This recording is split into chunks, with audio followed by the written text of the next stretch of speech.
love me so much more than I could ever know. Your love is deeper than this world will ever show. And all of life's beauty shines around this moment now. The sky and the cliffs, they seem to change my life somehow. And I will never be the same, will never be the same. Whoa, I will never be the same, never be the same ever again.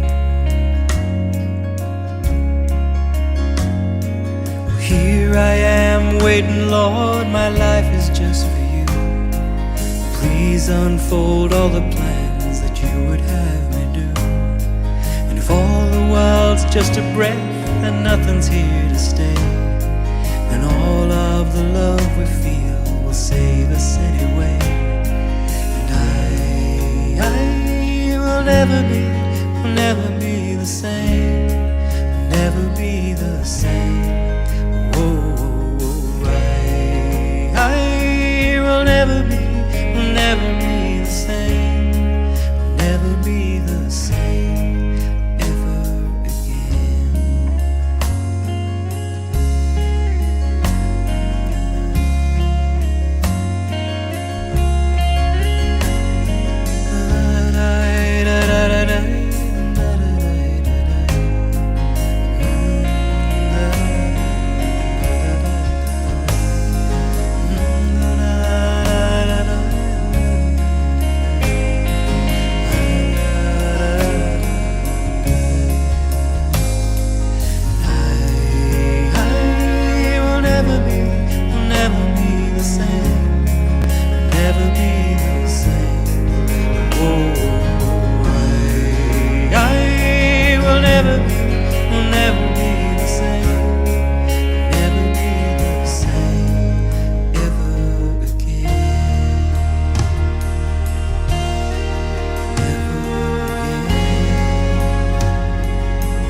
Hello and welcome to SDAQ&A. My very special guest today is Dani. How are you?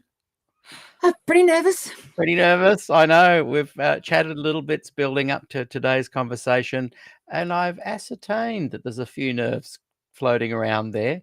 But I want you to feel rest assured that everyone is barracking for you, and you have lots of friends in this group, and it's good to see even in the comments, Andy and Max just written, "Hi everyone, I'm so looking forward to this today. And we've got Moto Sapien has just said, hey, Rochelle. Oh, he's writing back to Rochelle. I'm excited for Dani too.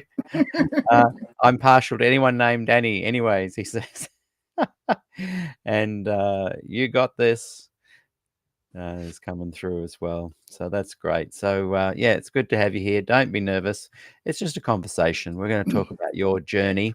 And those watching recently, Dani has left the Adventist Church, and we're not sitting here bagging the Adventist Church. Someone wrote in the promo comment that why do we keep saying Adventism is a prison? And that's no claim. I'm not saying that. Some of my happiest years were within the Adventist Church, and I particularly love Adventist people. Most of my friends are Adventists. It is not about bagging people or the system. It's really just saying that perhaps we don't believe in the theology of it, the ideology, and that can leave some kind of openings for some mental health issues. And so for some of us, we just find that our lives are happier, disentangled from the movement of Adventism, not the people. And I don't know, I'm not speaking on your behalf, I hope there, Dani, but I'm saying I don't think we're both trying to bag the church. We're just saying it's okay if it's for you to leave the church, it's fine. And today we're listening to another leaving story. So, Dani, just a couple of quick things before we kick off. I just wanted to let everyone know that one of our guest speakers that often comes on the program is Mike Colburn, and he is running, I'll just see if I can bring up a picture of it. Let me see if I can do this on the fly, Dani. Let's see how good I am at making things happen unplanned. I think this is a bit of a promo. Let's see if it comes up. Can you see that all right? Looks like it's coming. It could be there. Can you see that now? It's this is a live Q&A. Ask us anything. Sabbath, law, the new covenant with EJ Thunder Lauriston and Mike Colburn. And you can go and find out more information about this. This is not a paid sponsorship, by the way. This is just me wanting to let people know about this. Where have I put it? Here we go. You can find out more information over there at thethinkingcup.com. And that's where Mike and Jennifer post a lot of their goodies, a lot of their good stuff. And I know that this program is going to be a really good one. So, yeah, go to thethinkingcup.com and let's just see if there's any other information there. So it's 8. This is now CST time. That's Central Time, I'm guessing. April 10th. And go to the Thinking Cup and find out the links there. But it'll be live on YouTube. And it looks like it's going to be a really fantastic conversation, Q&A. So everyone go. I know that Mike's very popular here on the show. He's done a few programs for us. Jennifer's been on with him as well. Lovely couple. So check them out. And of course, Thunder. Have you heard some of his stuff at all yet, Dani? No. Thunder Lauriston. Yeah, over here, EJ Thunder Lauriston. Fantastic. He I think one of the interviews I did with him is in the top 3 all-time SDAQ&A interviews. So it's worth checking that out as well. And yeah, so there we go. Thanks, Mike, for all the good work you do. Right. Well, boy, we do have a big audience that's just suddenly as I was chatting. And welcome, everybody. SDA Q&A. Here in Australia, it's just going just after 11 a.m., but welcome wherever you are on the planet. Oh, and Rochelle has just reminded me, thank you, It's our book club this Thursday. Now, that's Thursday if you're Pacific time, California, 6 p.m. 8 p.m. We do it straight after our gospel program. So if you're in Australia, it's going to be roughly 1 p.m. And if you're in the States working off Pacific time, roughly 8 p.m., but roughly. I think that's it with all the announcements. And book club's great. We really enjoy that. It's very private Zoom. We chat, we unpack the book, and we're reading Whitewashed at the moment. Okay, so that's enough of all the chats there and the prelims and the long welcomes. So, Dani, here we are. Tell us a little bit about your recent journey before we go back into the past and what led you here. Like, Yep. what has been going on recently that has kind of changed your life so much and brought you to this point? All right. Recent stuff. It's sort of, that gets complicated. I'm actually going to start with the recent stuff anyway, but the recent stuff's quite in depth. So you sure you don't want to ask me a different question first? Well, I think what interests me is that a few people, for some reason, in the last 12 months have been bold and brave and not just sitting on the fringe talking about. They've been taking action. People like Rochelle, Andrea. I won't start mentioning names. It'll be a long list. But there's a lot of people. And we mentioned earlier Tyler Morgan. My first interview with him. It seemed to have, about a year ago, sparked this kind of interest in people not just being on the fringe, researching all this stuff, but actually taking some action, and which for some people has culminated in them leaving the church. So yeah, you just kind of start wherever you want, but there's an interesting phenomenon that's going on, that's been going on in the last 6 to 12 months, and you're a part of that. And I guess I'm wondering what your immediate feelings and emotions are, and how you got here just in recent times. Well, it's that part of the journey's been a little odd, because we just start with, I never planned to leave the church. It was never on my plans, wasn't on my radar, never considered it. And if you go back and check when I actually joined SDAQ&A, it wasn't even really that long ago. And what happened is, she said I'm allowed to mention it. I have a friend called Adrienne. She is in her 80s. And partway through last year, she calls me. We talk every single week. We've been really, really close for a long time. She called me up partway through last year and said, I'm resigning my church membership.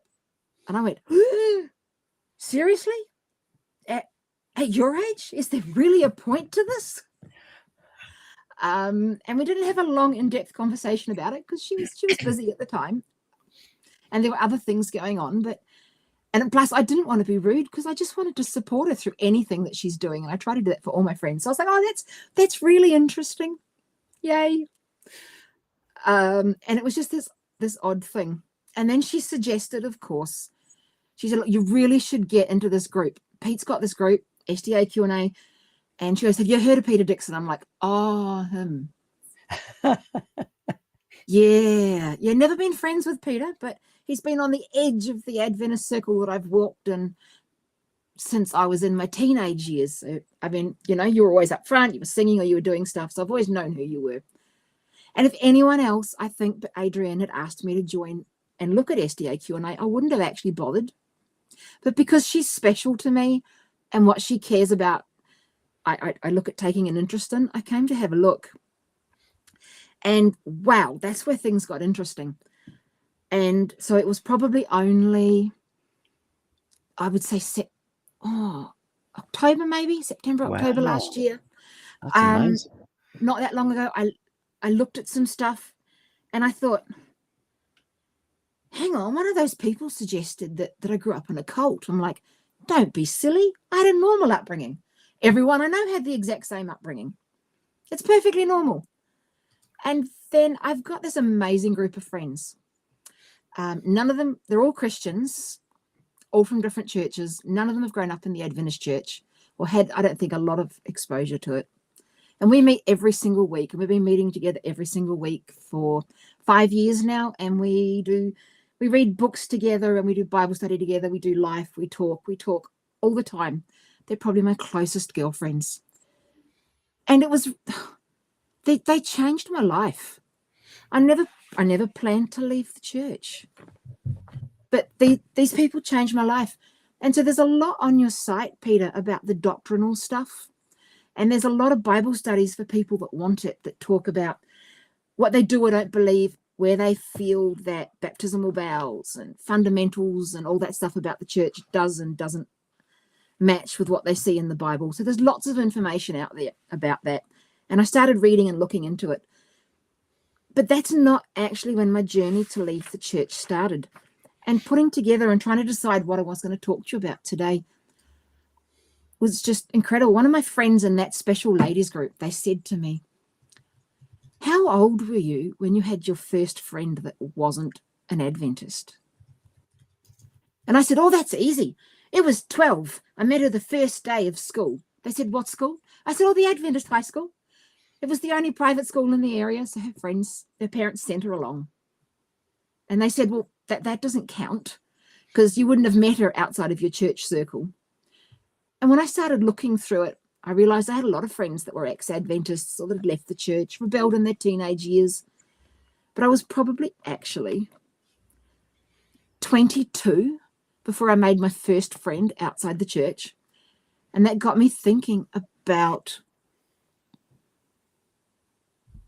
my life, about, in some ways, how small it was.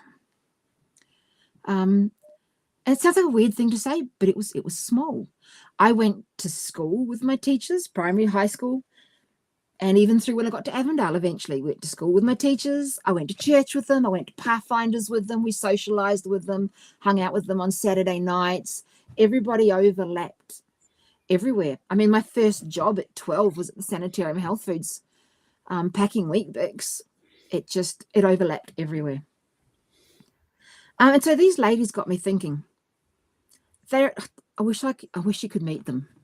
They're the most amazing people. They have this incredible relationship with God. It's real.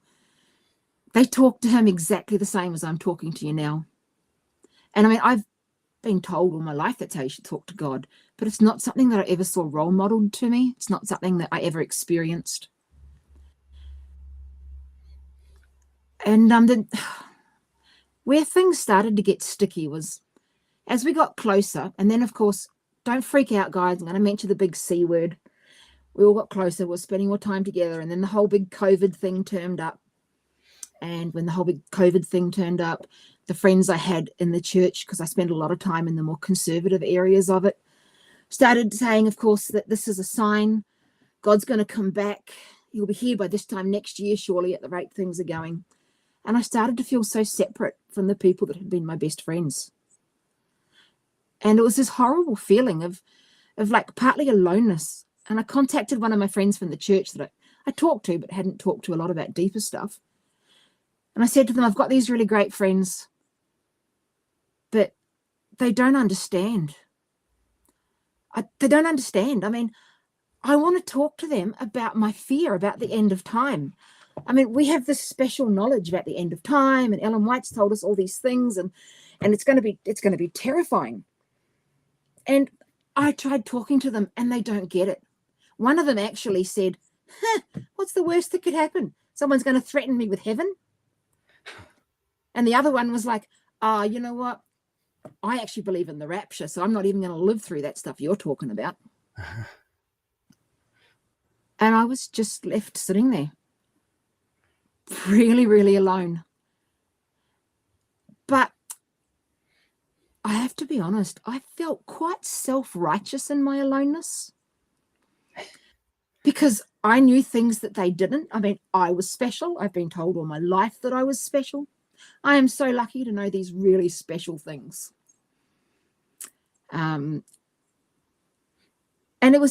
so for me, it was an emotional journey that started back further than that. It wasn't the doctrine originally that took me out. It was the philosophical questions that I couldn't answer, and the things that came up and the stuff that we were reading. It was a real surprise to me over the last 3 years to get to a point where I realized that actually I'm not the special one in the group that knows extra stuff that they all need to know. And I kept thinking, I've never met people in my life that are as close to God as these ladies. How can God not have told them they have to go to church on Saturday? Yeah. And I was sure that eventually that's exactly where God was leading them. And there'll be people watching this that'll say, oh, well, obviously your faith wasn't strong enough. You let God lead them. You let them lead you out. You're supposed to lead them in. It's all back the front, Dani. You've got it all wrong. But if you're thinking that, you need to wait to the end of everything I've got to say and the questions that God asked me that I couldn't answer. And so I'm still in the middle of this mess. I want to be really clear. I don't have answers to all the questions that I'm going to share with you guys today. And that's been part of the journey for me. And I think the biggest part of the journey was not having answers. And that's something God taught me years ago. And I can see he's been working slowly on this in my life for a long time. And I don't know whether it's partly how I grew up or if you've lived through traumas and sometimes in your life, having answers can be more important because there's safety in answers. If you've grown up in the section of the Adventist church I grew up in, then you had to have answers. We were told you have to have answers. You've got to be able to answer everything. You need to study your Bible. You need to memorize it for when it gets taken off you. You need to be able to answer things. You need to prove all these amazing things that we know about God. And if you can't answer questions properly, of course, it might be my fault that somebody's lost. And so part of my journey was to learn that I don't need to have all the answers and to be okay with not having the answers. And it's only been in the last probably 4 or 5 weeks that I came to a point where I thought, how arrogant.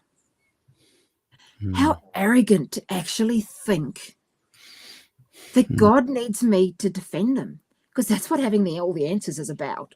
How arrogant to think that the God that created the whole universe, and you could go on and on about all the amazing things, how arrogant to think that he needs defending.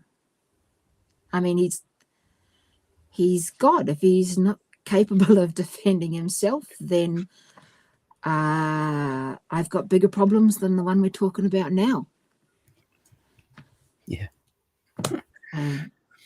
Just a crazy thought in there. So these ladies really inspired me to want something different. And I really enjoyed a lot of the shows that I have watched. And just so you know, I mean, I've been exposed to a lot of the stuff that was talked about here. I was counting back, and I'm in my mid-50s now, and I was probably around, I'd say 24 at the time when I went to a meeting. It was a long weekend camp, and Jim Zeideveld, that you know, he was one of the speakers, along with Bill Liversidge. And Bill was a big fan of Des Ford's, so I knew about a lot of the stuff that he talked about.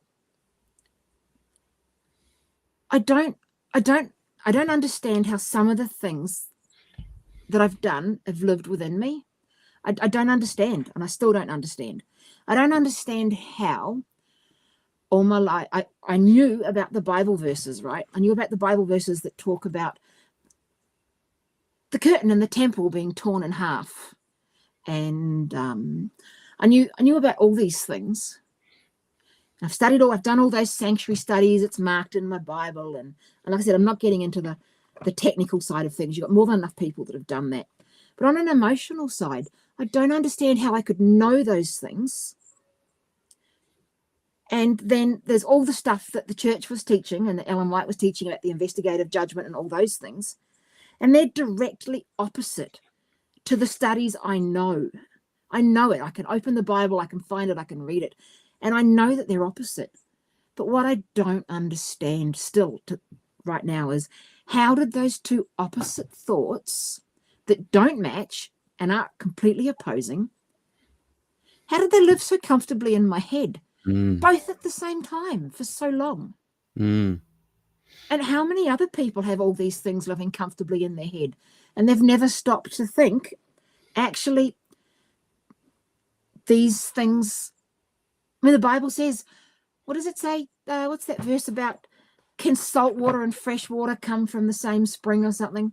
Mm. You know, how can these two totally opposing things live in my head at the same time? How can I live a life comfortably knowing that these things don't match, but never actually realizing it? So some of those things are hard, and they take time to figure out. And what I noticed, I was looking back through my diary. Don't freak out, guys. I actually was going to read part of my diary to you. I thought it was a really easy way to tell my story. And what I realized is that if I go back 4 and 5 years into my diary, everything's got a set order. And I wanted to talk about that, but I'll start with my diary. So it's not going to be in order of the whole journey, because I want to start with last year's diary. What I noticed when I went further back into my diary was that, along with all the standard things, so, you know, my diary always started off with a list of gratitudes. Every night when I journal, I'd always start with thank you, because that's what I was taught. Things had to have an order. So I'd start with gratitudes and then 3 things, and at the bottom would be the prayer requests had to go to the end. And I can't tell you guys how shocked I was the first time that it occurred that my friends were talking to me, and it occurred to me, because of what they said, that I don't have to have an order.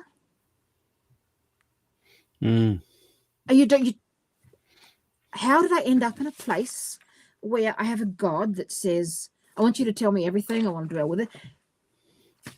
I want to be friends. This is a real person. He walked on the earth. He hung out with fishermen, you know, lit fires on the beach.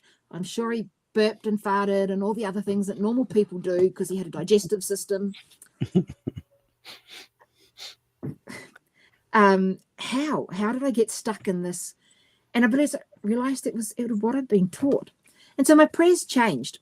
And the big thing that stood out for me was, it started off, when I looked back, I was seeing a theme, and the theme was, it basically said, in my prayer request, it'd say, I realized I was praying all the time, God, please give me the character of somebody that's going to live through what's to come. That was one of my biggest prayer themes, apart from my friends and all the incidentals of the day. The biggest theme when I looked back was, please make me this sort of person. Give me this sort of character. Get me sorted now so that I can live through what's to come. Because I don't think I'm going to make it. And again, I'm not going to reinvent the wheel, because you've had other shows on that. But it really did strike me as unusual. How is it that I can go to a Pathfinder club that plays The Man from Snowy River, one of my all-time movies, cute guys and horses, what could be better? They play The Man from Snowy River, and they cover the kissing scene because it's R-rated. Yeah. But it wasn't R-rated to read me Fox's Book of Martyrs about people being tied to posts and screaming as they died. I've been to like junior camps where they've talked about to 7, 8, 9-year-olds how Jesus was crucified on the cross, and they go, and it wasn't just a whip that hit his back, it was a cat o' nine tails that had hooks, and it tore the flesh, and the kids are just like, yeah, but as soon as a kissing scene comes on the movie. I remember at college at Avondale, they'd have someone sitting in front of the projector back when they'd actually use the projector, and they'd have a little bit of cardboard, and we'd all sit behind the guy with the cardboard, because you'd still see it up on the screen, a little black, but it would go blank everywhere else. Before we continue on with that, a couple of things about this kind of cognitive dissonance you were having that are interesting. Like, Adventists that are struggling with some of the stuff that you were struggling with seem to be able to put these things in different parts of their brain in such a way that they don't appear to be causing dissonance. And the dissonance is often comes, you realize you had it later. Andy Mack writes, it is so nice not to have so many competing thoughts in my brain, a part of peace, I suppose. And I didn't realize how much cognitive dissonance I was holding, because during Adventism, it didn't feel like they were conflicting. It just felt like they were being held in tension in different parts of my mind. But after, I felt relief, weight off my shoulders. And there's something that Tony Elsoff has written here in the comments, which, and I think, Tony, you're still a Seventh-day Adventist from memory. I've interviewed Tony, great guy, had a great conversation. But he says here, do we hang on to the truths that make us comfortable and ignore those that don't?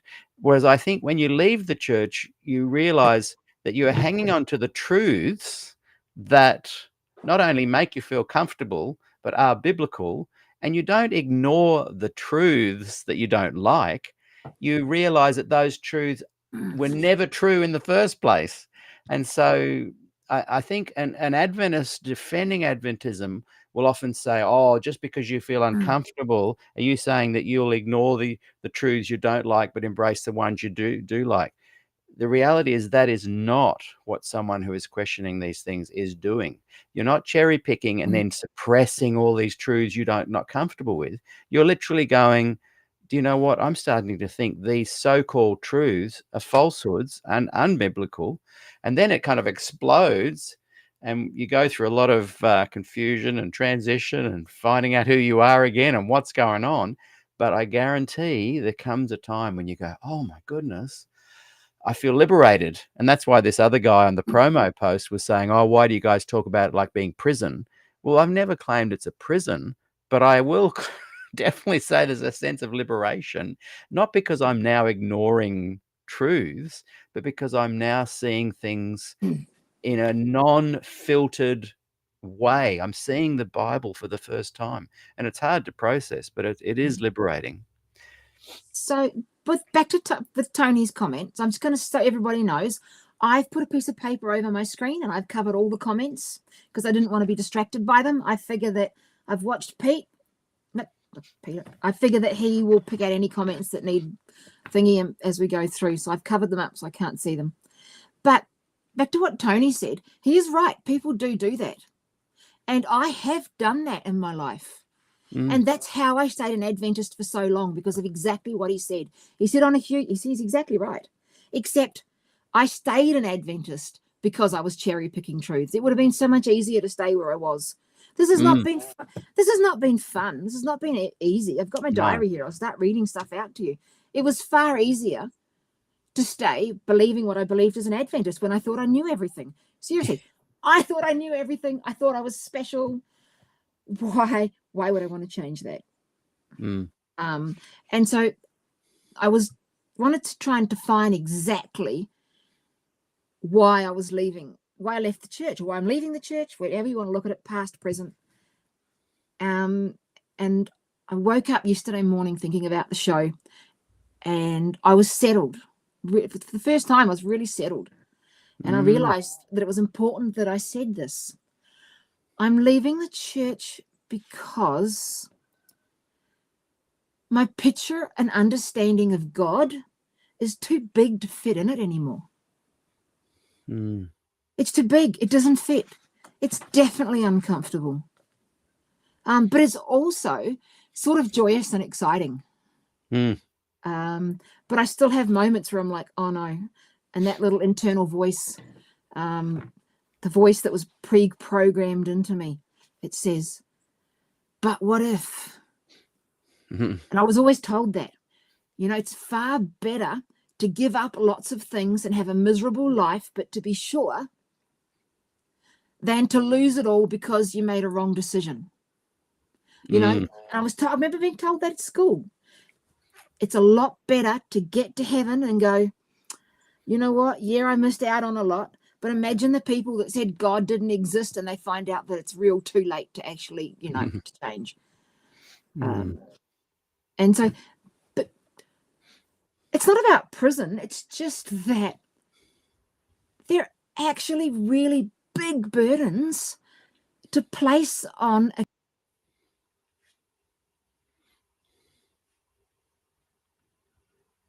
kid and a teenager that's already hard.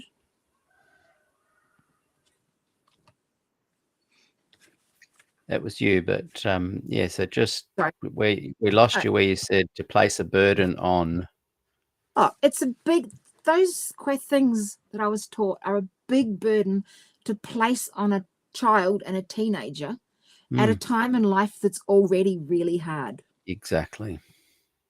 Um, Yes, that's a really good point, because people often say, "Oh, well, all churches have problems and everyone has problems and there's politics." And yeah, they're what I call normal life problems in every movement.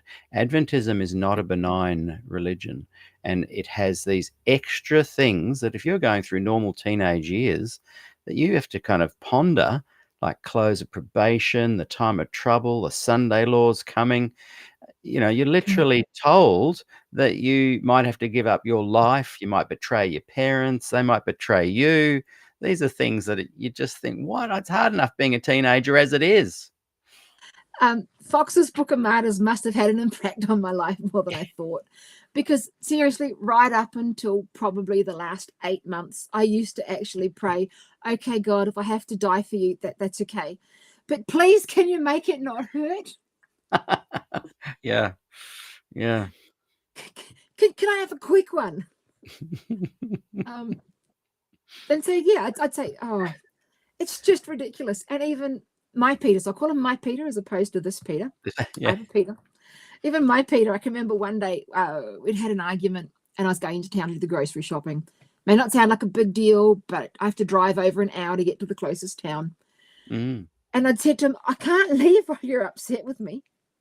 And he just sort of looks at me because he's not ready to talk about it yet. And I said, but how are you going to feel if I have an accident and die before I get home? I said, don't you ever think about things like that? And he went, no. Yeah. He said, no. I said, but everybody thinks about these things. And he went, no, they don't, actually. They don't. And I had to think, actually, maybe everybody doesn't think about these things. No. Maybe it's just because I went to a church school that told me every single day in Bible class. Yeah. I need to think about what happens if I die on the way home.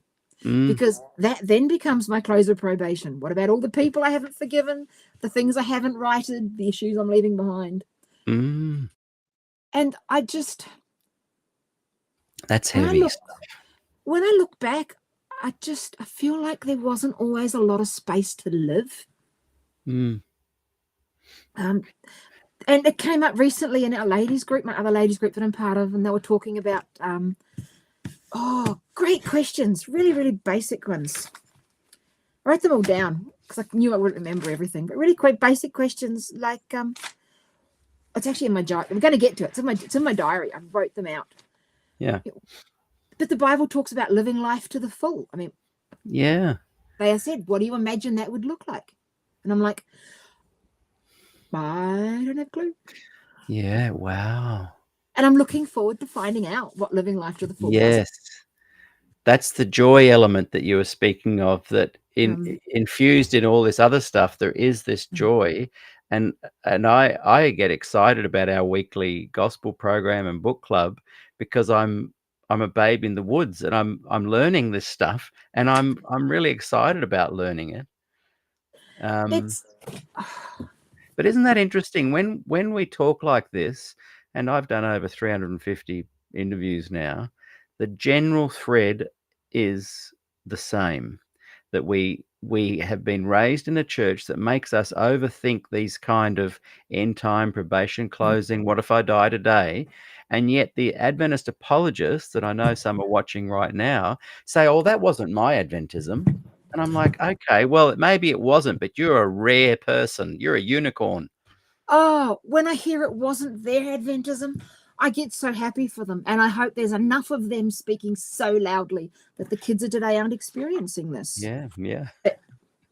But they are. The young kids are experiencing it. And I know they are. And I know that because I know that because one of our local churches ran a Revelation seminar last year, exactly the same as the one I went to. Pictures of beasts and 2,300 days, and you better become an Adventist right now because you're going to burn in hell because God's Mm. coming back and you're not part of the remnant. And I couldn't do it anymore.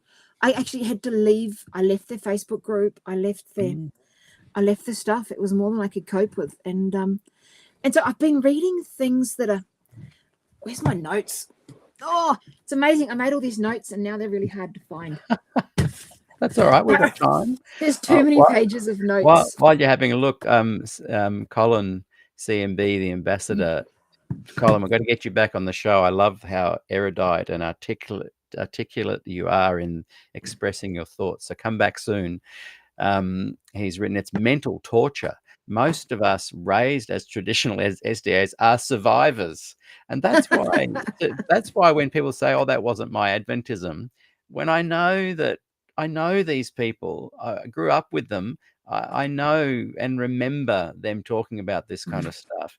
So they've blotted it out, blanked it out, or they so desperately want to present Adventism as not like that, that they feel the need to almost slap us in the face by saying, well, that wasn't our Adventism. You guys are just being too sensitive or angry or angsty, or you're focusing on the negative, which is totally untrue.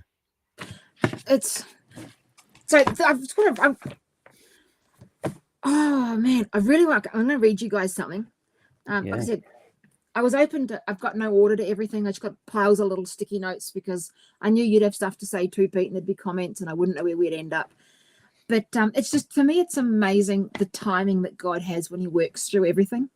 So before I joined SDAQ&A, the book that we're currently going through and talking about with my ladies group, I want to read a chapter out of that because it helped me. The fact that some of these things were already in my thoughts or I'd been exposed to an idea helped me make sense of what I was in the middle of going through. Okay, so this book here is called Undignified. And the lady that wrote it is Black Afro-American lady. She is actually studying psychology. She's really quite young. I was amazed at how wise someone so young was.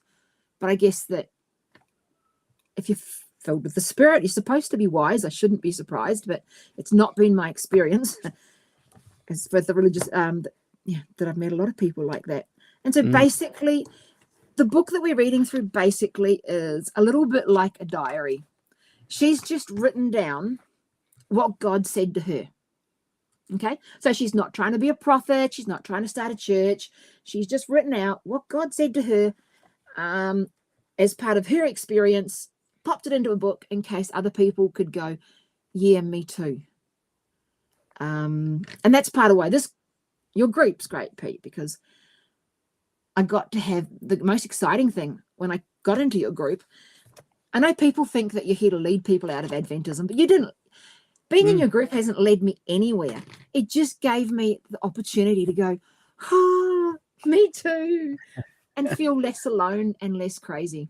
I'm so glad you said that because my biggest joy is hearing that people have thought for themselves and drawn their own conclusions from their own thinking. Yeah. So one of the things that came up in the book that we're studying, and I believe that it's all part of God's timing, that leading me to where I am has been a long, slow journey. I could only cope with so much change at the time. But this is one of the things we read. I just want to read. So excited when I read this. Listen to this. This is just incredible. So this is what this lady says. This is what God said to her, right? So she's written it in first person, as in God's voice to her. It says this. So she had similar issues. And she had said, basically to God, why would you let me believe something that's not true? And she believed she heard him say, you become more firm about what's true after you've experienced what's not. And then this is what she went on to write. Okay, this is what she heard God say to her. Systems have a way of seeming true. Many times a sea of people will abide by that system. So instead of questioning it, you will fall in line. Now, before I keep reading, I've got to say, that's been one of the biggest things for me. I look at my friends that are still church pastors.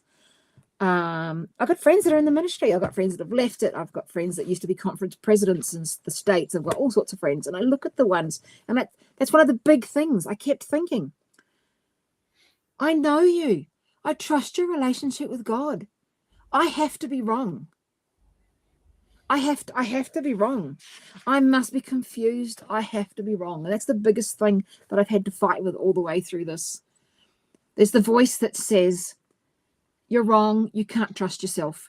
And that's been one that I believe in the version of Adventism I grew up in, that was trained into me. Because without that voice being trained into me and being made really clear, I wouldn't have stayed this long.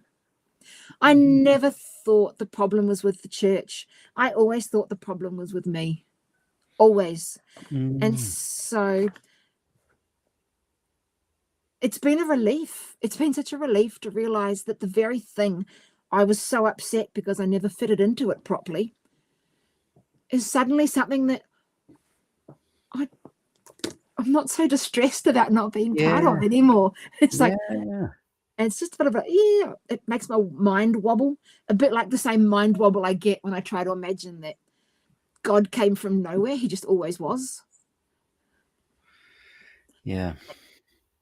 So back to this thing, what she said, because this I love really what helped. you said there. Really good. This really helped me, okay? So many sea of people will abide by the system, so instead of questioning it, you will fall in line. For a time, that will work for you. But there's a desire within you that originates from me. This desire is a desire to walk in truth. When that's within you, when that within you is left unquenched, frustration grows externally. In these moments, do not become frustrated with your surroundings. I will explain to you what is happening. Imagine a sea of people walking in one direction. It's seamless. There's no disruptions, so the flow appears right. If everyone is walking in one direction, there must be truth to it, right? Something within you will begin to ask a question. At this stage, you're still walking with the people, but you begin to look around. You begin to notice there's no disruption. You begin to wonder if this is the correct direction for the destination. And I know when I read this, I was like, yeah, that's exactly what it felt like. You know, everyone's going this way. I still felt like I was the only person that was different or wrong. You begin to wonder if this is the correct direction for the destination. Is there a faster way? Is there a better way? Is there a different way? But you're still walking with them. Then comes the desire to raise your hand and ask a question. Stick with me here. As you're walking in the sea of people, you notice no one else has raised their hand. You question if you should. Is it allowed? Something within you tells you you've got to do it.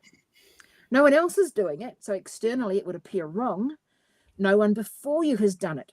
So there's no way you'll be significant enough to be noticed if you do raise your hand. Except then I meet people like here in SDAQ&A, and they're all raising their hand asking questions. But when I read this, I didn't have that. So I felt like this says. The time comes when you raise your hand amid your questions and concerns. You are still walking with the sea of people while raising your hand. At some point, you'll stop walking. Curiosity grows, and what you've been told no longer seems efficient. You don't know of another way, but something tells you there is another way. People become frustrated with you because you've stopped walking. Some of the people you've walked with, who became your friends and family, become disgruntled that you're not still walking with them. People behind push you aside so they can keep walking. And in a hurry, you scramble to the nearest exit. While running to the sidelines, you fall and trip. You scrape your knee, going against the grain becomes painful, and you wonder if it is worth the bruising. So for all the people that think that this is easy and I'm picking truths that I like, and that's why I'm leaving, listen carefully, because it's not. Going against the grain becomes painful, and you wonder if it is worth the bruising. You think, I should have just stayed in line. And I'm past the thought of that now, but only like weeks past. I should have just stayed in line. And the flow of what was familiar starts to appear greener, yet you don't get back in line. Now you're alone, standing on the sidelines, watching people drift past you, and you wonder, is anyone else thinking what I'm thinking? They are, but they have yet to stop walking like you, and so you remain alone. And alone is how you feel most of the time. Remember that what I call good won't always feel good to you. You continue to watch them walk, and what used to be daily life for you becomes repulsive in your mind. How did I walk in line for so long? How exhausting. And I'll skip a bit here, and it goes down, and then she heard God say to her, when you were inside, it appeared colourful. It was real, believable even. It was true until you began to take notice. What you noticed you couldn't explain. What you feel you will not always have words for that correctly label what you see. You will feel this, but you'll feel this is where the journey begins. But really, your journey began when you took notice. You took the, I mean, there's way more there, but I need to stop somewhere, and that seems like a good a point as any. I liked this bit though. God said to her, I want you to know there is no moment more beautiful to me than when you leave a system to pursue truth.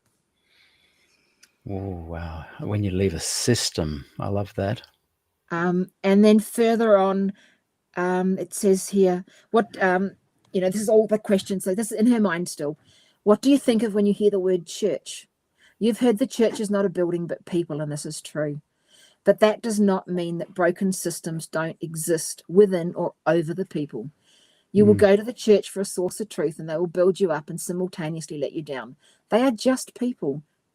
Remember this. It was never meant to be the source, but a resource.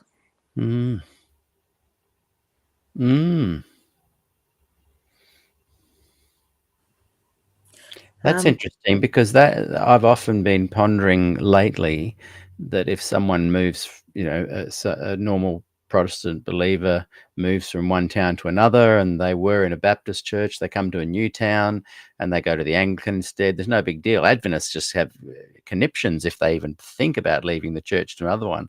But if you view this a church or a system as being a resource, not the source, if you're connected to the source, you can move anywhere and fellowship with people that are flawed and systems that are flawed, but still maintain a certain sense of personal identity and integrity because you are connected to the source.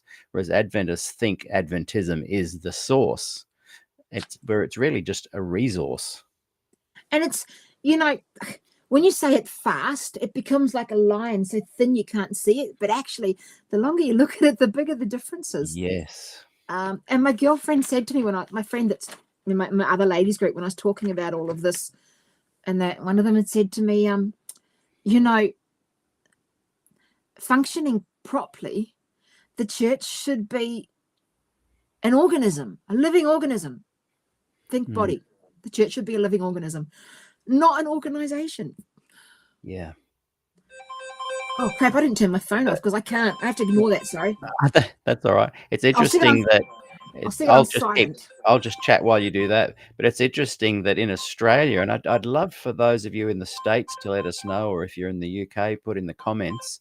In Australia, Adventism is actually a corporation. It has been set up as an official corporate, corporatized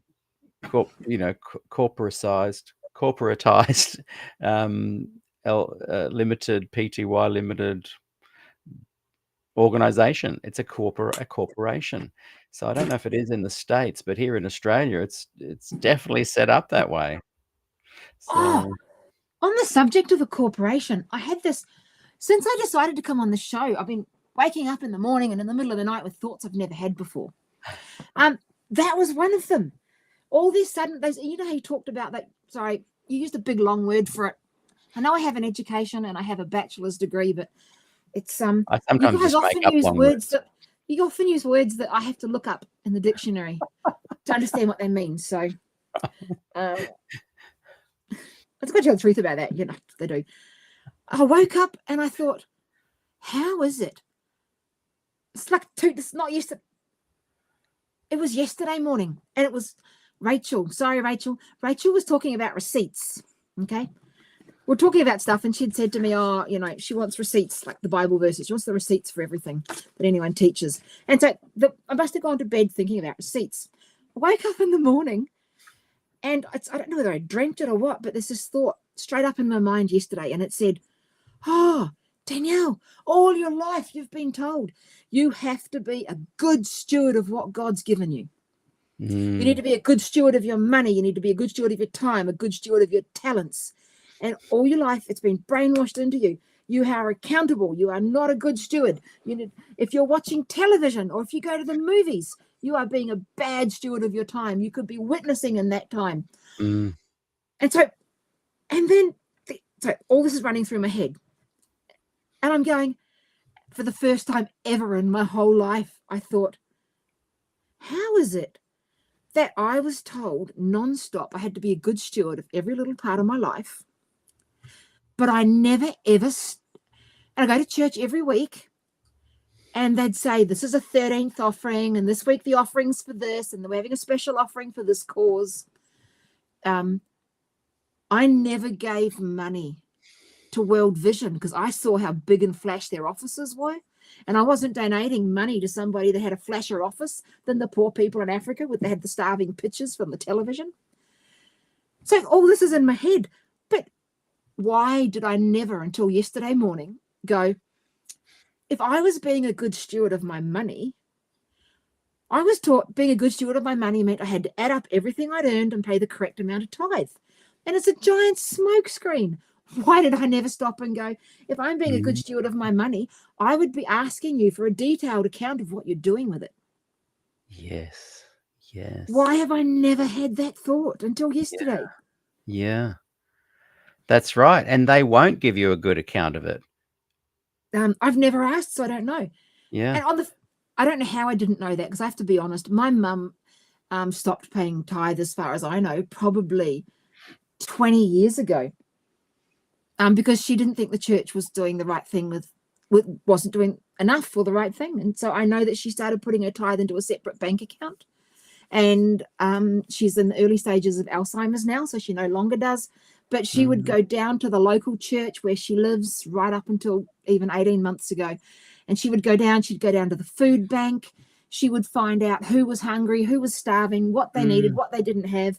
And she would buy it and either deliver it to the women's refuge, to the food bank, or she would spend all her tithe money for that week on, there was meat in it, giant piles of sausage rolls, bake them in her oven, and then she would walk down to the center of the little town she lives in, and she would give them to all the homeless people that she knew had used all their money on drugs 4 or 5 days before and had nothing till their next government check. So I have had at times better examples set for me, but I didn't see them as clearly for what they were. That's I haven't thought of that before either, even though I've been aware of their massive misuse and lack of stewardship themselves. Andy writes they will put the money in good old boys speculations and lose it all. And that is so true. And Adventist leaders and workers are constantly falling for pyramid schemes and Ponzi schemes. I just think of Davenport in the late 70s, 79, I think it was. And I was going to hold up the book it's in, but I think the church spent $20 million of church money. That's 20 million USA 1979 on a Ponzi scheme, lost it all. And they just got year after year, there is massive stories of waste. I love this concept you're raising of a good steward would actually ask those who are receiving monies, how are you being good stewards of this money we give you? I remember living in Fiji as a young boy and hearing stories that the Australian SPD president would come over, but he would always stay in the 5-star hotel in Suva, and he'd fly first class. And this wasn't just rumors; these were the staff people there working for the church talking about this over lunch, and I'd overhear it. And that's just such bad stewardship. Like, surely go business class, that's going to still cost a lot, but first class, 5-star hotels, that money could genuinely be used in ways that are much more appropriate. for Oh, it's people just, living in the last days, you know, with such a unique, special message. yes. Yes, sell everything and give it to us. Yeah. Yeah. It's so I noticed that when I talk back to my diary, I noticed that when I changed what I was praying, that everything changed. Mm. And one of my friends, Lana, in my other ladies group, she calls herself the Queen of Questions. She used to have a Facebook group, a Facebook page even called the Queen of Questions. And she's incredible. She's older than me. She's incredible. I don't know how and where these questions come from, like millions of questions. And I look at some of them and I'm like, where did that question come from? Mind blowing. And when preparing for this meeting, I read in one of my other books, and it was to do again with, the whole system thing as well. But I read in one of the other books, and I'll just quote it from my memory as best as possible. They were saying, the guy that wrote the book was saying he believes that when it says in the Bible, we're to become like children to enter the kingdom of heaven, that is also, don't forget the unique gift that children have. Children have the gift of being able to walk into any situation and ask, why? Why? Exactly. Why? And feel no guilt for questioning the system or the status quo. So true. Yeah. But we're so often made to feel guilty for questioning the status quo. Yeah. And I think one of the things that slowly changed over since the beginning of 2024, I noticed it specifically, is that I feel like some of my questions were coming back. I don't know. I can't tell you when I lost my questions. I can tell you long stories about how the church discouraged questions, stories about I got kicked out of home group.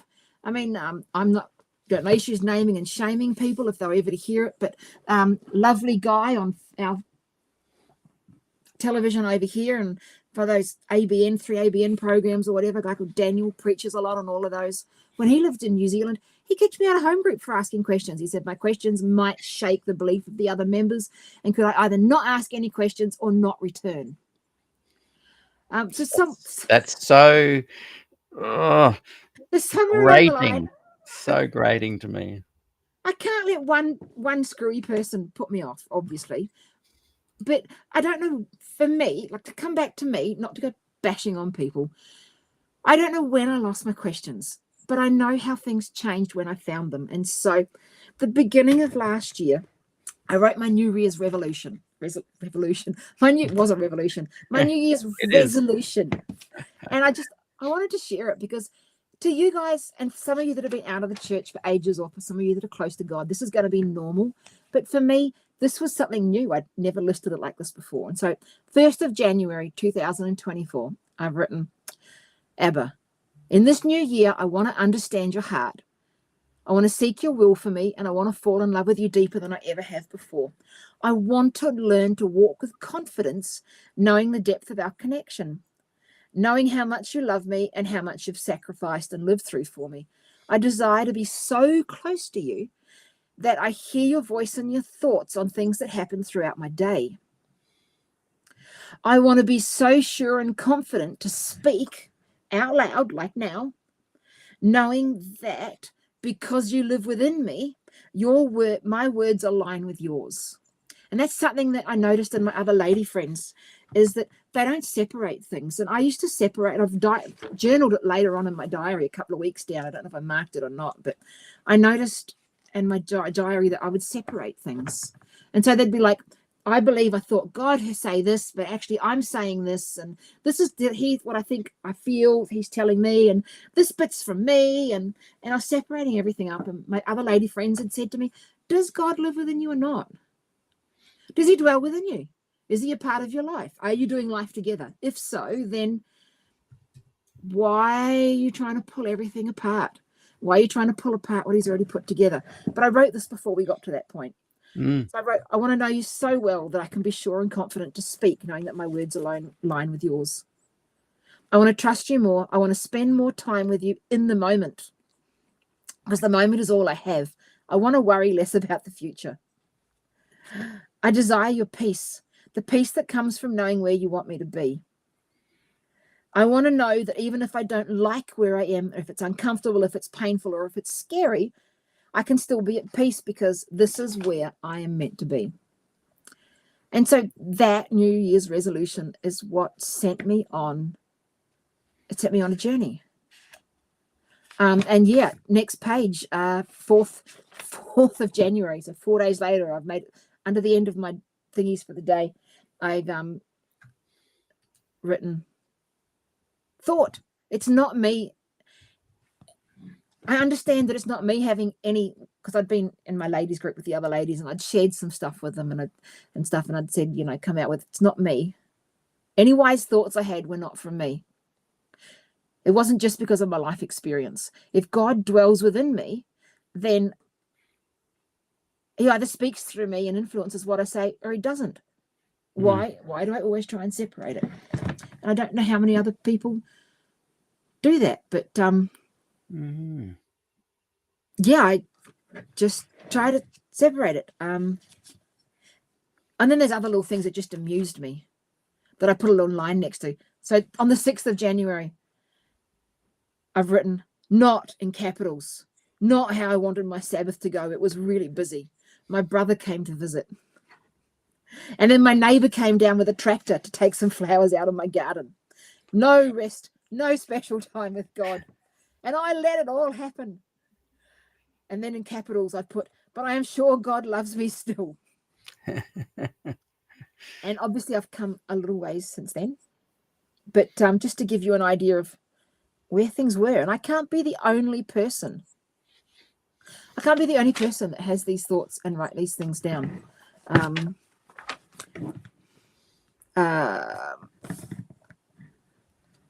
it's so many questions.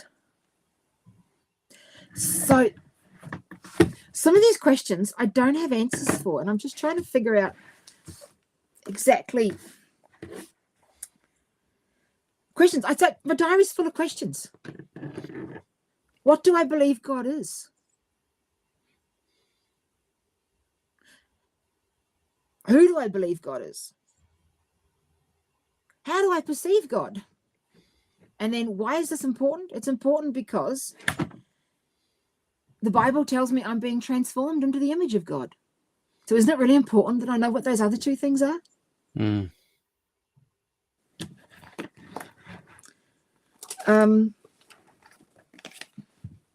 I made another little note, this again out of my diary. And I've copied it from thoughts from somewhere else. And it says, most churches that focus on discipleship focus on obedience and sacrifice. They don't say sit down and hang out with God. And then in my diary I put note. When did the voice of God say to Jesus, this is my beloved son in whom I am well pleased? He said it at Jesus's baptism before he did anything. God said, I am happy with you. You're my son. You're awesome. Before he did anything, before he performed miracles, before he healed anybody, before he died on the cross. So how, and I put here, how would it be different? How would it be different for me? And the question is, how would it be different for you? How would it be different for anyone listening if you believed that God said the same thing over you before you did any of those things that you have been told are on the to-do list of things you have to do?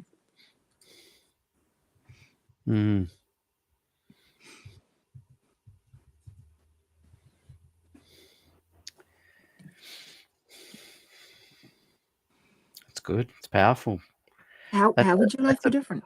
That's a paradigm shift, isn't it? To see it that way.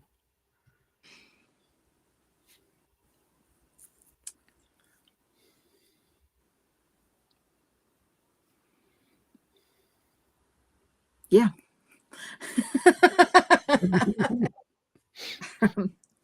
Yeah. Just looking at the next lot of things in my notes. I'm trying to keep it in order of things, but next lot of thing in my notes says, who said this? Somebody said this, and I wrote it down. I don't know if it was in your group here or in my other ladies group, but I wrote this down because if you want to know exactly where I am, this is where I am. Okay? Someone else's words. Sorry, I can't quote you because I can't remember who you were. I am in the process of disentangling the meaningful parts of my spiritual life out of what was for me an abusive system. You read that again. I am in the process of disentangling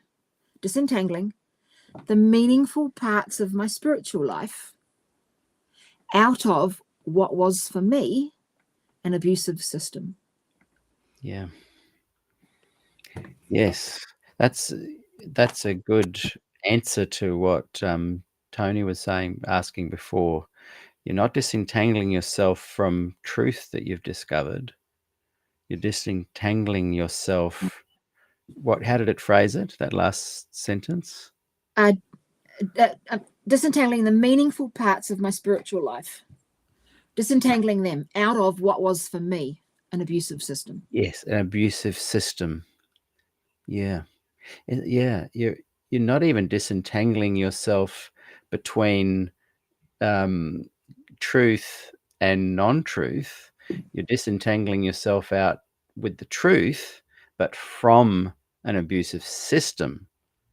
Because not everything was awful. Not everything's untrue. Yeah. Not everything was untrue. And then I've got these amazing, like I said, my other ladies group friends that ask me questions that have made my journal. And no doubt people listening will have opinions to this, but like I said, I'm ignoring them all because I'm not here to have a Bible. So the other thing I want to say is that when I'm asking, sharing here some of these questions, let me be really clear. I don't always think that the answer is really important. No, I agree. I think that the biggest journey sometimes is to be in a place where you can let the question exist. Yeah, exactly. So if people are wondering why I'm not reading the comments and checking on answers to my questions, it's because I think sometimes the question's the important bit, not the answer. And question from my ladies group, another one that made my journal. It's about God's grace, and it says, they said to me, if you didn't do anything to earn it, why do you think you can do something to lose it? Yes. Just simple philosophical question. Yeah. Yes. That's a good one. Oh,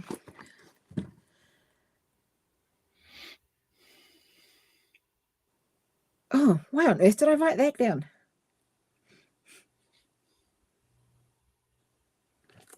Oh, so another philosophical question I wrote down. Got no answer to this one. It's just something that was in my head after all the stuff I'd been reading and studying. I've written down, if God lives within me, right, does that mean that he knows, obviously it means that he knows how I feel and who I am. But does he know how I feel and what I'm experiencing because he's God and he's almighty and omnipotent and well, those other big words that start with O, and he knows everything? Or is it because if he's dwelling within me, he experiences it also?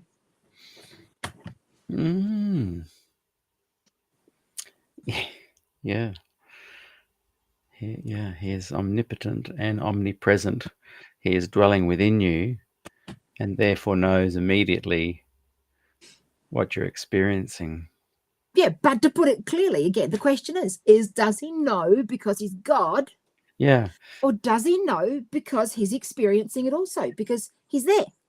Yeah. In the moment, actually, literally with me, not just up Yeah. there watching the moment. Yeah. Yeah. He's that's very Zen of you to say that. He's literally with you in the moment of the moment, not analyzing it after the moment, not helping you upon reflection, helping you in the actual indwelling moment. I love that.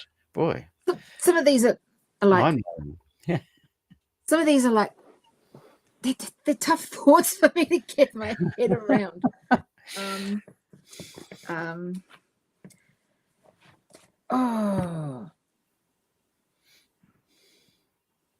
Oh, so one of the other things that's brought about change, actually, it was July last year. So when I get to July 2024, I've started asking God questions like, why? So I've made notes in here for the first time. What I talked about before about the two thoughts that lived within me to do with the investigative judgment, and how did the two things that were opposite, I've diaried all that down, you see. How do these opposite things live within me? And then my question, I prayed for God that night and for quite a few weeks afterwards, were, what else do I believe that's wrong? I mean, how many times do we actually just stop and ask God, what would you like to relieve me of? I mean, I don't know, maybe it's just me, but I got to my 50s without stopping to ask God, what do I believe that's not true? Specifically, I started off, I've written that here, but further back, I specifically started praying, what do I believe about, show me who you really are, and what do I believe about you that's not in line with who you really are? And I mean like nitty gritty normal stuff about God. One of the things that I think's made it really hard for me in the version of Adventism I grew up in that version, what's made it really hard for me is, I used someone else's words. They called it, what was it? False reverence. False reverence. And so it was an interesting concept for me to come up with. One of the stories that made me laugh about it was, if you look at the Bible, and there's all the stages. I mean, it goes through a whole pile of things, right? The Bible. There are different stages of relationship with God. I listed them somewhere, but it's not important to the conversation because you guys can do your own Bible study and find them. But, it starts off with like the potter and the clay where they're molded. The Bible gives all these different examples. So you got the potter and the clay, and then the sheep and the shepherd. Sheep are pretty stupid, so they're following along with the shepherd. And as you go through all the examples, you end up with the different analogies that the Bible uses to describe our relationship with God. You get up to child of God, so child's further up there than like the whole servant thing, and we eventually end up at the whole, you've got the story of my brain's gone fuzzy, the wedding feast.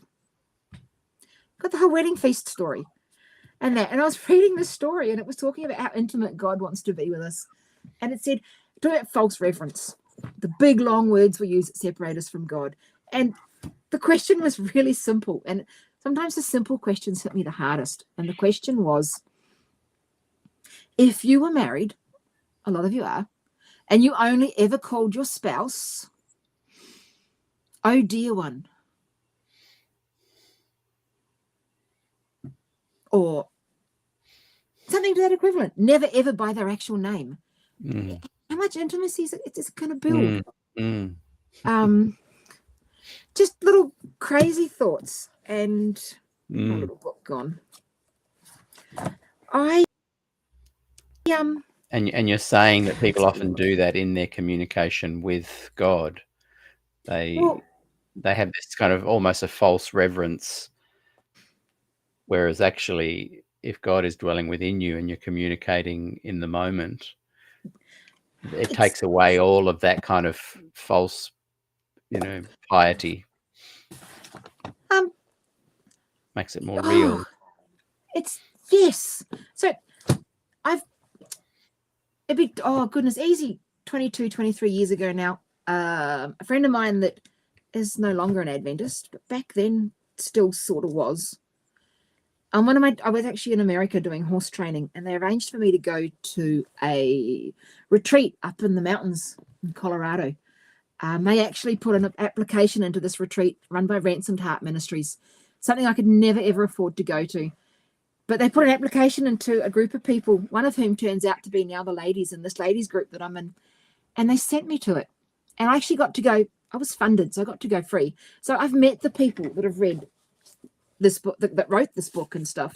Wow. And just to use someone else's words, because I'm struggling to get mine clear. Okay. It says here, I'm going to skip through pieces and not read the whole chapter. So it's taken a little, some of the context is missing. So they're quoting here from Francis of Assisi as well. and talking about his life. And then down further, it says that he didn't fall in love with the church. He fell in love with Jesus.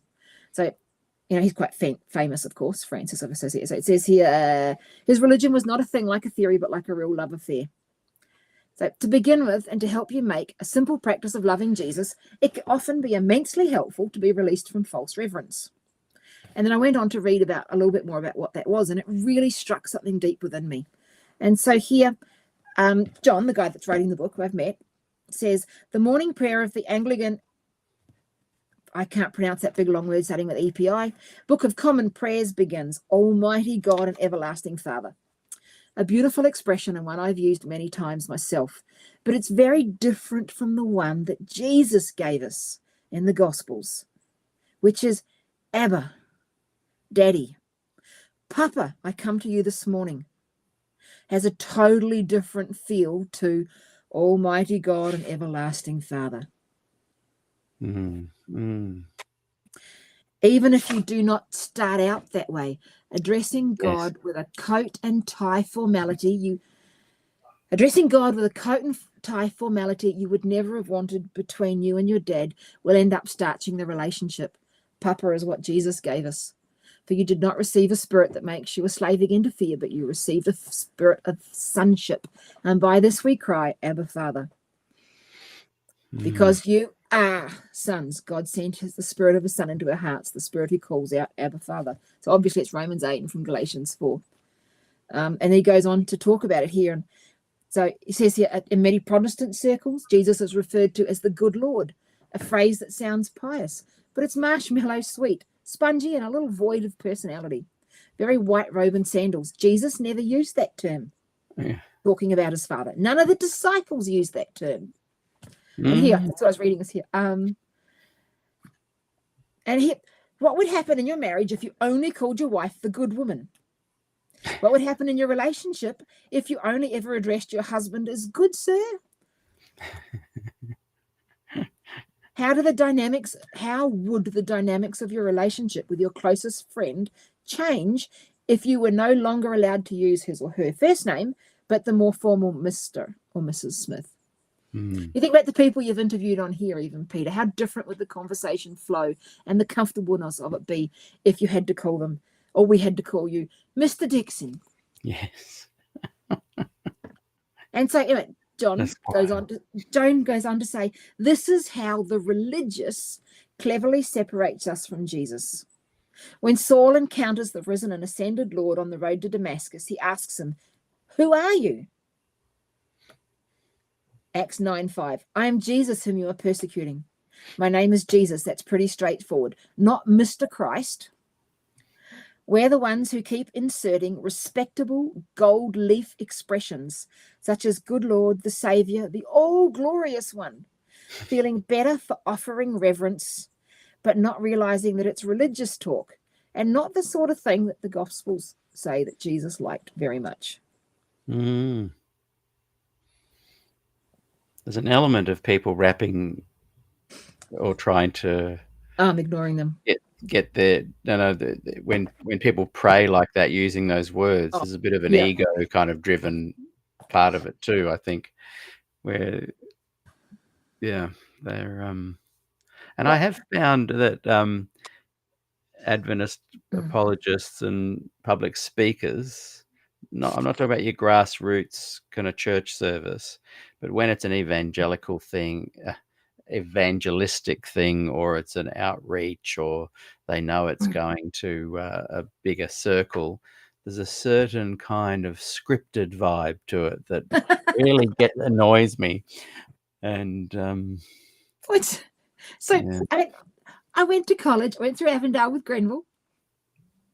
You know Gren, and he was a good friend of mine at college. Not spoken to him in years, but I remember the first time he came to New Zealand, and I actually went. I hadn't seen him for quite a while, and he preached.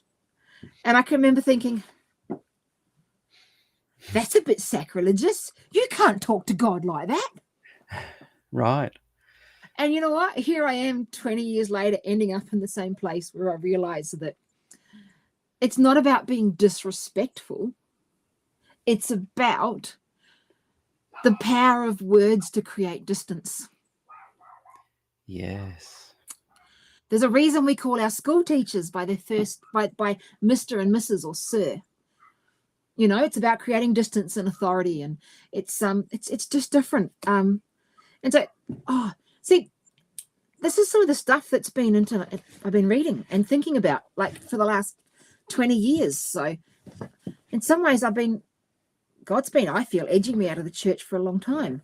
But I don't think it had to be that way. I think if the church was big enough to fit all this stuff in, I'd still be in it. Except I do now have some issues with the organisation. Like, I won't go to New Zealand Pony Club because they promote this. They let people in their clubs smack horses with whips. Right. Off topic. I mean, you can go to jail in New Zealand for smacking your dog with a stick, but you're still allowed to hit your horse. Yeah. So there is a certain amount of, you need to vote and put your membership places that count. So I might still end on the outside. They'd have to make some big changes. Yeah. But I mean, these things to me were revolutionary. I mean, this was a revolutionary thought to me when I first read it 15 years ago. Jesus established a whole new way of relating to God. You read the Gospels, right? He reclined at meals with people. He stopped on the road to chat with people. He touched people. He embraced them. He called them by name, and they him. Jesus is always closing the distance. The encounters in the gospel are intimate. Why do the encounters in the gospel are intimate? My goodness, the whole incarnation is intimate. Emmanuel, God within us. Why do we feel we must help Jesus set that mistake right by pushing you off a little with some reverent language and some lofty tones? And then, John says in his book, I understand people do it with the best of intentions. These are people that deeply want to honor God. But just like the story of Peter, the irony is that this isn't how God chose to relate to us. And so some of that's really, really simple. But to me, these were all part of, it's all part of what landed me from where I was to where I am. Like I remember true things that I remember hearing, actually, even within the church, but I never saw them practiced where I was. And so I can remember at the seminar them saying, if you can't take your church culture and language and drop it in the middle of a bar or a bus and have it make sense to people, then it's not from Jesus, because he could do that. Yeah. That's what made him real. That's why I try not to use words that don't mean anything to anyone outside of church circles. Yeah. It's like we have our own little coded language. Totally. And even way of speaking. Actually, I have noticed that whole way of speaking thing.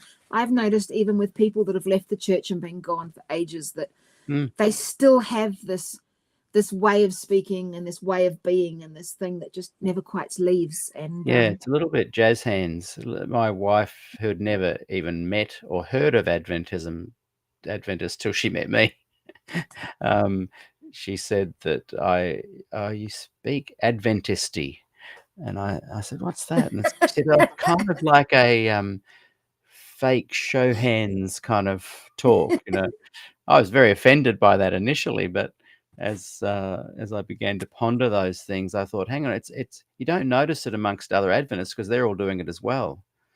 Yeah. And it is a kind of you're always a little bit on show to yourself and to God and to others, and so you're a little bit careful. At best, you're careful, and you're almost subconsciously just know how to kind of not ruffle any feathers. Just changing tack a tiny bit because things pop into my head and I forget otherwise if I don't say them. But a lot of people on the show, almost in defense of Adventism, will make sure they make it clear to me. But Peter, a lot of people within the Adventist church do find the gospel, and as if it's some kind of badge of honor that hey, it is possible. They do. And I just think, what do you think about that? Like, what would be a good rebuttal to that suggestion? I'm sorry, when you said that, I I remember when I was doing my training at university, I offended people occasionally in the beginning, not intentionally, but because I often see things in cartoon. Like I see things. So as soon as you said that, I had this vision of like a movie. We were watching a movie, and it was a movie, and it was one of those ones where people are training for the Navy SEAL team, and it's like some people do get to the end of the course. Yes, that's right. Yeah. And so they're climbing under barbed wire and through guns. Yeah, yeah. They got to the end. So I love that's the that. picture I had when you said is some so people do good. find the gospel in Adventism. Yeah, yeah. And Yeah. like gospel Adventist Stephen Beagles, and he and I are good mates. So, but I keep saying to him, mate, what the gospel you're talking about is not Adventism. And he's written up here. I'll bring it on the screen. I'm really interested in your thoughts. When an Adventist says this to me, and he has just said this, the only condition for salvation is simple faith in Christ alone. I go, yeah, that's what the Bible teaches. That's what other Protestants say it. But when an Adventist says it, it's a smokescreen. It is way deeper than that. So what are your thoughts when people say to you that they're Adventists and, hey, stay because we just focus on Jesus because Jesus is the only condition for our salvation. And if you find Jesus within the Adventist church, you hold on to it and you share that with others because Jesus is the only answer. But it's almost like I've got a really different Jesus. I've got a really sarcastic streak. I'm so sorry. I try to keep it under control. Well, a little bit under control. I'm a big believer that I am who I am as well. And so if someone says that to me, I'm just going to say to them, I'm so glad you believe that. Shall we go grocery shopping after church? Yeah. And that'd be the end of the conversation. They'd either come and it wouldn't matter, or they'd say no. Yeah. Yeah. So yeah. On the flip side, always come back to the Sabbath thing. Yep, trying to go shopping on Sabbath. And so I was talking to some people about this. I was talking to, I don't know if I should quote them or not.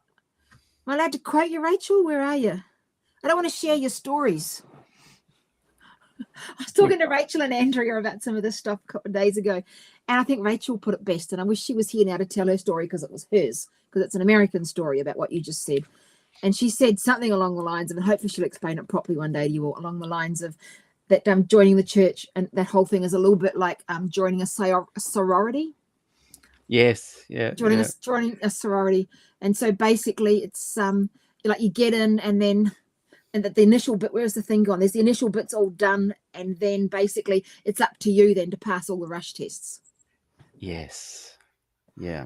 She explained it a lot better, but well, I mean, and that's demonstrable in how they run their Revelation seminars. The leaflets often don't mention Adventism anywhere, so they get you in, and then they're all about Jesus and love and health, and here's some really good dietary things, and then they talk about the Sabbath and how, look, where has it been done away with, and the Bible says keep the Sabbath, and people start going, oh yeah.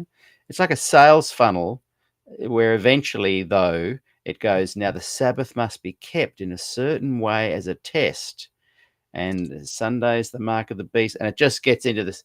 But it's like, come in, join, we'll sort out that other stuff later. I was so embarrassed about, we were talking like 8-9 weeks ago, like really recent, with my other ladies group, all these lovely, really great people. And I had one of them alone at the end of our Zoom call. And I know how close her and God are. So I was totally confident as soon as 8-9 weeks ago. Actually, it might have been longer, maybe 3 months ago, 12 weeks, we'll stretch it. I was so confident. She has such a great relationship with God. So I was totally confident saying to her, so if you and God are this great of friends, why hasn't he told you to go to church on Saturday yet? Yeah. And I was confident that at the end of this, she'd be going to church on Sabbath. Yeah. And she said to me, I don't have to go to church on Saturday. I said, why not? She said, I'm not an Israelite. I went, what? What? I said, the Jewish people still go to church on Sabbath. I said, so it's obvious. God was a Jew. Jesus was a Jew. Jews still go to church on Saturday. And she went, I'm not Jewish either. And I said, she said, I'm not Jewish. I'm not, and I'm not an Israelite. She said, have you not read about the Old and New Covenant, Danielle? And I said, well, yeah, I have, but I don't think I understood it all completely. I said, but I'm planning to read it again. And so she said something again about I'm not an Israelite. And I said to her, actually, you are an Israelite. She said, what? I said, yes. I said, when you became part of God's family, you were grafted into spiritual Israel, and as such have to keep all those Israelite laws. And she said, okay. She said, prove it to me from the Bible and we'll sort it. You know, I couldn't. Yeah. Shock of my life. So when I said some of it's a long way back, but some of it's really new. I was quite embarrassed. There was no way for me to prove that. Yeah. Isn't it funny when you replay some of your witnessing that you did quite, you weren't being manipulative, but you think back and I just think some of the things I said to people, and I didn't think I was being pious or right or the remnant or I had truth that they didn't have. But you think back and you go, oh, it's just cringeworthy now when I think back to it. Gospel Adventist Stephen Beagles writes, well, I shop on Sabbath. And classic Adventist apologist reply there, Stephen. Would you shop on Sabbath during the time of trouble when the Sunday law has been implemented? And won't you stand up for vindicating God during that time, Stephen? I'm shocked. I've got something I want to say to Stephen. I'm so glad, Stephen, that you would go to shop on Sabbath, and I wish that you lived at our local church. But I can tell you that when I talked to the people about 18 months back at our local church down here, and they said to me, oh, you haven't been to church, why haven't you come in? And I said to them, look, I'm really sorry, but we live a long way out of town, and I've been sick. I haven't worked for a couple of years. Money's really tight, and I need to go grocery shopping. I said, I can't come in twice to go grocery shopping and come in for church. I said, it's a long way. You're talking 100 kilometers. Petrol's ridiculously expensive in New Zealand. And so the people that run that church and that are in charge of it thought about my problem deeply and said to me, well, we think the best option then would be for you to, in winter, you can stay and have dinner with us and do your grocery shopping after the sun sets on your way home, or you can stay the night and do it on Sunday before you leave. There's a workaround. I wasn't prepared to do that.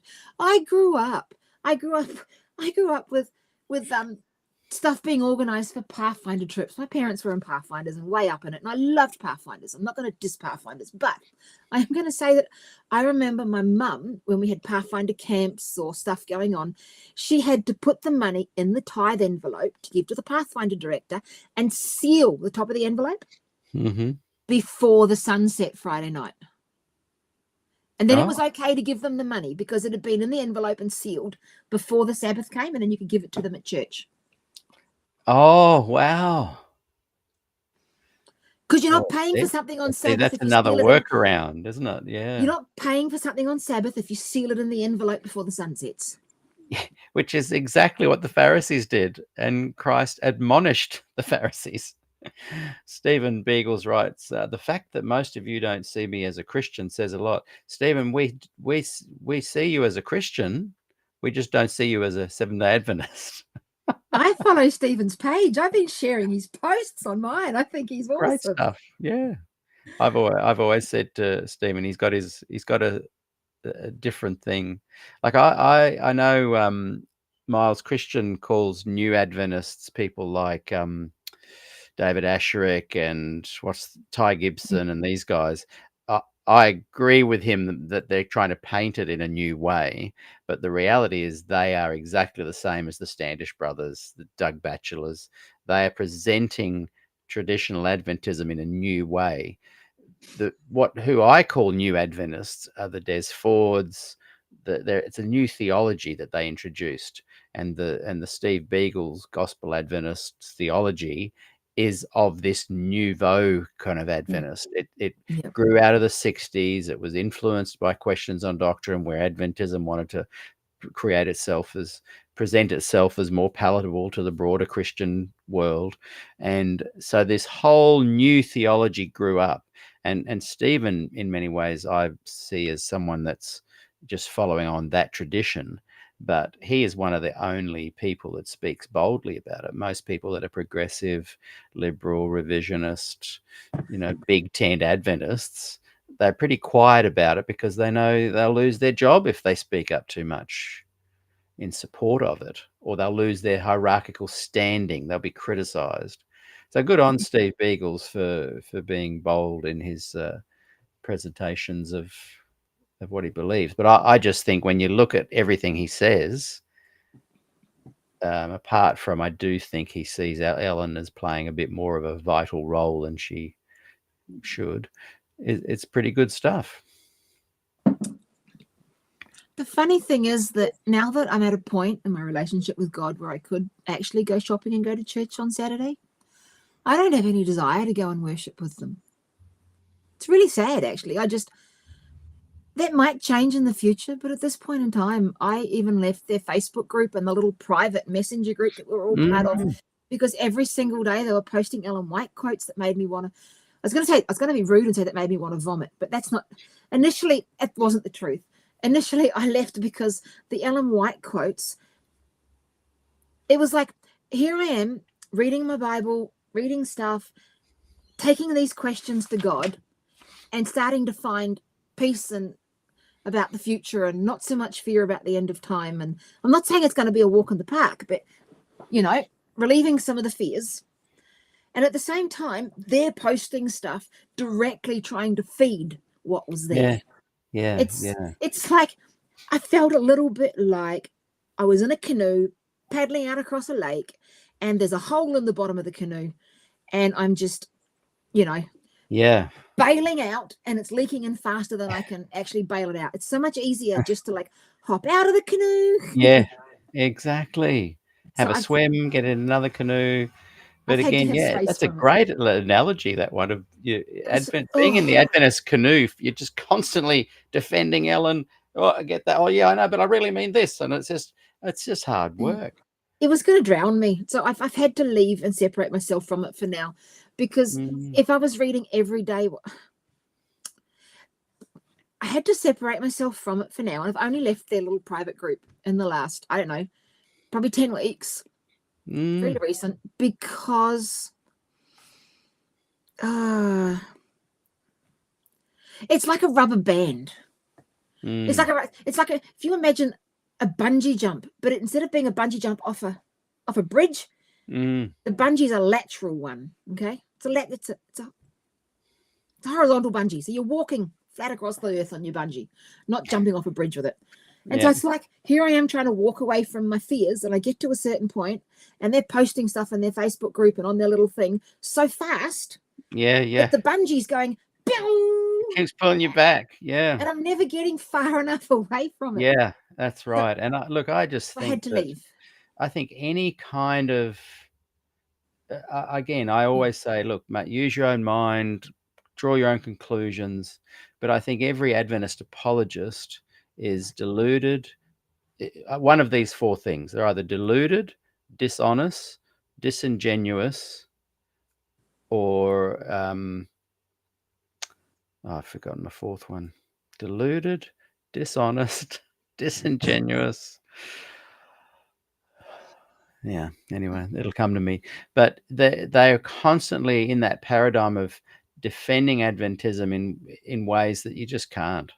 It's just people might find the gospel within Adventism, but you cannot include Ellen G. White in any way in that gospel template. You can say, hey, she said something that inspired me and led me to see something in the Bible if you want, but you cannot include her in the map of how to understand the gospel via Adventism. She has to be not in the GPS system at all. Just place her alongside C.S. Lewis if you want to kind of find some inspiration. That's fine. Please don't. I like C.S. Lewis. Yeah, don't put her in that. Yeah. Sorry, I just couldn't help that. Yeah, that's good. But yeah, maybe don't include her anywhere near those inspirational people. I'd put it more like this. I'm so embarrassed. I'm so embarrassed. I had to go back and apologize to my friends. And I did fairly recently. I rocked up at our Zoom group and said, I need to talk to you guys. I need to apologize. I've been self-righteous. I never told you I was self-righteous. I've never, ever said in words that I thought I knew more about God than you and that you were a bit deluded and you'd all eventually end up, you know, worshipping on Sabbath and Adventists. I said, but the truth is I secretly did think that. And it's left a barrier between us. And I really need to apologize. I'm so sorry. The truth is that when it comes to being friends with God, you know so much more than me. And it was really embarrassing. And again, it's that whole thing of the little compartments in this side of my brain and this side of my brain, right? And they don't mix. And I don't know why. So when I was I dated a Mormon guy for a short bit way back somewhere and went to the Mormon church for a year and still kept Sabbath, of course. And I read the whole of the Book of Mormon because I'm a big reader, read the whole book, went to some of their classes, answered more of the questions and most of their you know, I had good ability to retain what I was reading. Don't always understand it, but I can retain it and parrot it back sometimes. Crazy. But the thing is, I can remember thinking, seriously? These people believe that Joseph Smith, he's speaking on behalf of God? Yeah. You're kidding. What? Seriously? And I never ever stopped to think that believing Ellen was just as weird because it's the one I grew up with. Yeah. If I'd grown up in the Mormon church, I'd feel that way about Ellen. But I grew up with Ellen, so I feel that way about Joseph. And then now I'm thinking, whoa, that's just crazy. I actually need to be like equal with both of them. Yeah. Yeah. That's really interesting because I've spoken to people that, you know, academics, scholars, PhD, Adventist theologians and pastors, and they often, when I bring that parallel of Smith to White, they often say, oh, Ellen White's not in that category. And I think, there we go. There's some more... I've remembered my fourth D, by the way. Those in the people in the comments have been giving me lots of options but it's deluded, disingenuous, dishonest, or duped. Adventist apologists are always one of those four things, and many other Ds that have been coming through in the comments. Thanks, Rochelle. But I think largely they've been duped. Like you say, we would laugh at Joseph Smith and how can people think that, and never think for a moment that Ellen White is in the same category with so much stuff that she says. It's because we grew up with Ellen, so it was normal. And on the subject of normal, for anybody that thinks, and I'm going to come back to this, not that I'm picking on the person that said it, but I'm glad they highlighted it because I need to keep highlighting this. For anyone that thinks that I'm cherry picking truths and it's easier to pick these other truths and leave the church, okay? To anyone that's thinking that, oh, you're just cherry picking church, you're leaving the church because you're picking the truths that suit you. Yes. Anyone that believes that, let me tell you, when was the last time you tried to give up the normal of 50 years or 50 plus years and create a whole new normal for your life? Yes. When you've done that, you tell me I'm taking the easy option. Exactly. Yes. But I'm going to call you all out straight until you've done something similar. Yes. People tend to say cherry picking as if you're taking the easy route or the easy route out, but no way. It's the hardest thing. Like folk like yourself and me who, you know, leave later in life, but have been multi-generational. It's an incredibly difficult thing to do. Incredibly difficult because people on every single side of the perspective on this criticize you. Everybody does. The gospel Adventists, oh, you've betrayed us, you know, you should have stayed to help us. Oh, you can't do anything outside. Oh, you're a tool of Satan. Every kind of Adventist, friend, foe, left, right, in between, they're going to say something critical to you at some point. Oh, the good thing about that though, Peter, is that they already were. They have done most of my life in. They have done my whole life anyway. So the only bonus now is that I don't believe the criticisms actually have the voice of God attached to them. So I can just like let them go. Yeah, that exactly. It's water off a duck's back to me more than ever. It was even back then, but Yeah. I did find solace amongst the progressive Adventists. I thought they had my back, whereas they can be as subtly nasty and destructive as the most fierce fundamental Adventist. Hey, we're See, going to have sorry, go ahead, and then we're going to have a 5-minute break, and then I want to come back and hear more of yeah. your story. Well, I was going to say that those people that had all those nasty comments and everything to say anyway, I've never had a problem with them. I've never had a problem with them because, and without wanting to get into, so I worked as a counsellor for a long time. I'm currently not working. I'm semi-retired for now, but I'll go back to it. And so under our code of ethics, we're allowed to share client stories as long as there's no identifying details. And so I've never had a problem with any of those things. In fact, I used to annoy those people.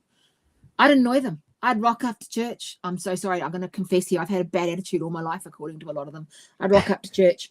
And they'd be like, oh, how'd you like the sermon? Or how'd you like this? Or how'd you like that? And there's a reason I wasn't welcome. I'm so sorry. I'm going to confess here. And I'd say to them, you know what?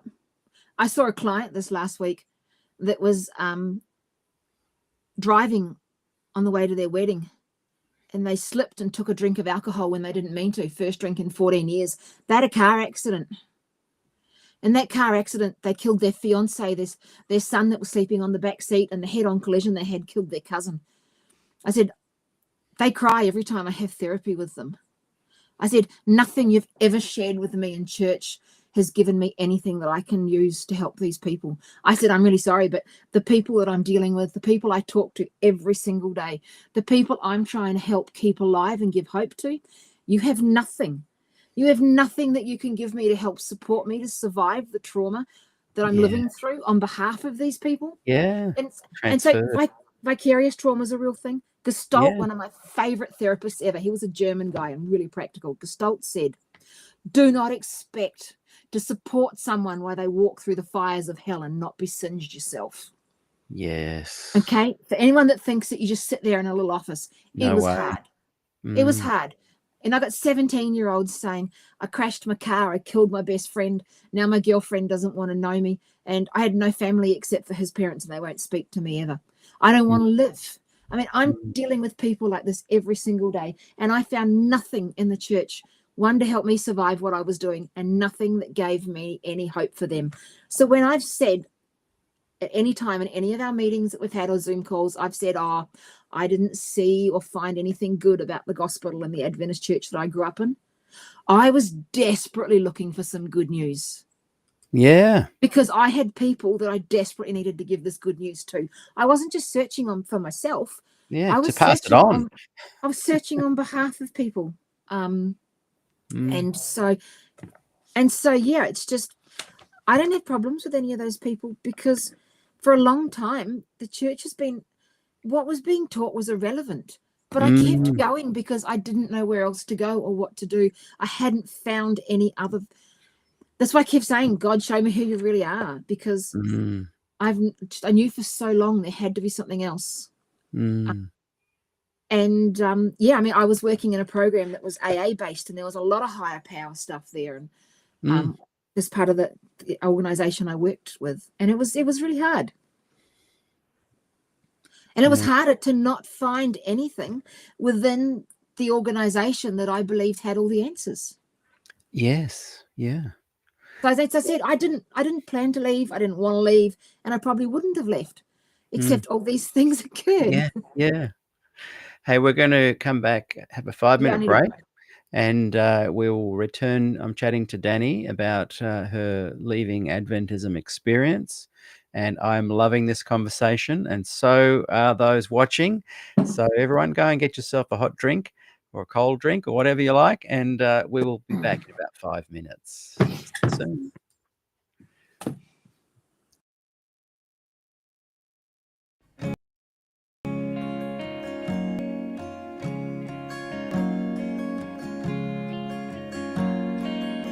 You love me so much more than I could ever know. Your love is deeper than this world will ever show.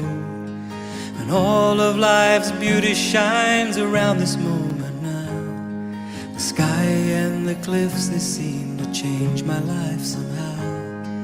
And I will never be the same, will never be the same. Whoa, whoa, whoa, I will never be the same, never be the same ever again. Here I am waiting, Lord, my life is just for you. Please unfold all the plans that you would have me do. And if all the world's just a breath and nothing's here to stay, and all of the love we feel will save us anyway. And I will never be the same, will never be the same. Whoa, I will never be the same, will never be the same ever again.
You love me so much more than I could ever know. Your love is deeper than this world will ever show. And all of life's beauty shines around this moment now. The sky and the cliffs, they seem to change my life somehow. And I will never be the same, will never be the same. Whoa, whoa, whoa, I will never be the same, never be the same ever again. Here I am waiting, Lord, my life is just for you. Please unfold all the plans that you would have me do. And if all the world's just a breath and nothing's here to stay, and all of the love we feel will save us anyway. And I will never be the same, never be the same. Oh, I will never be the same, never be the same ever again.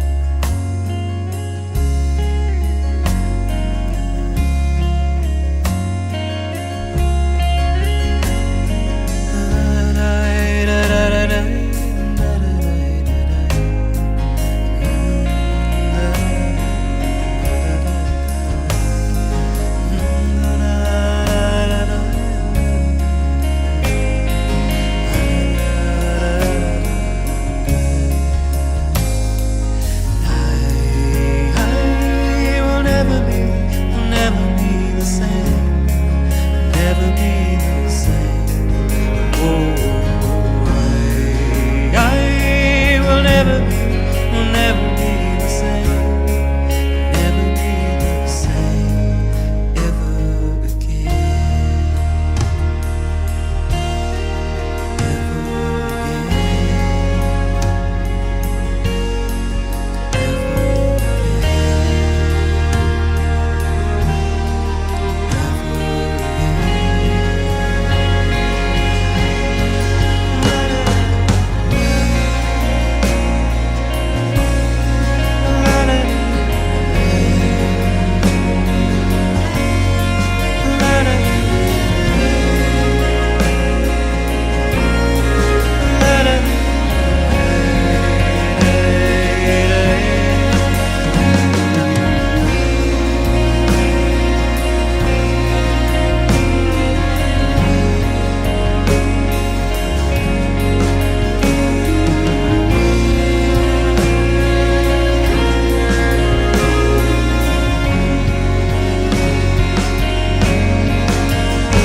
never be the same.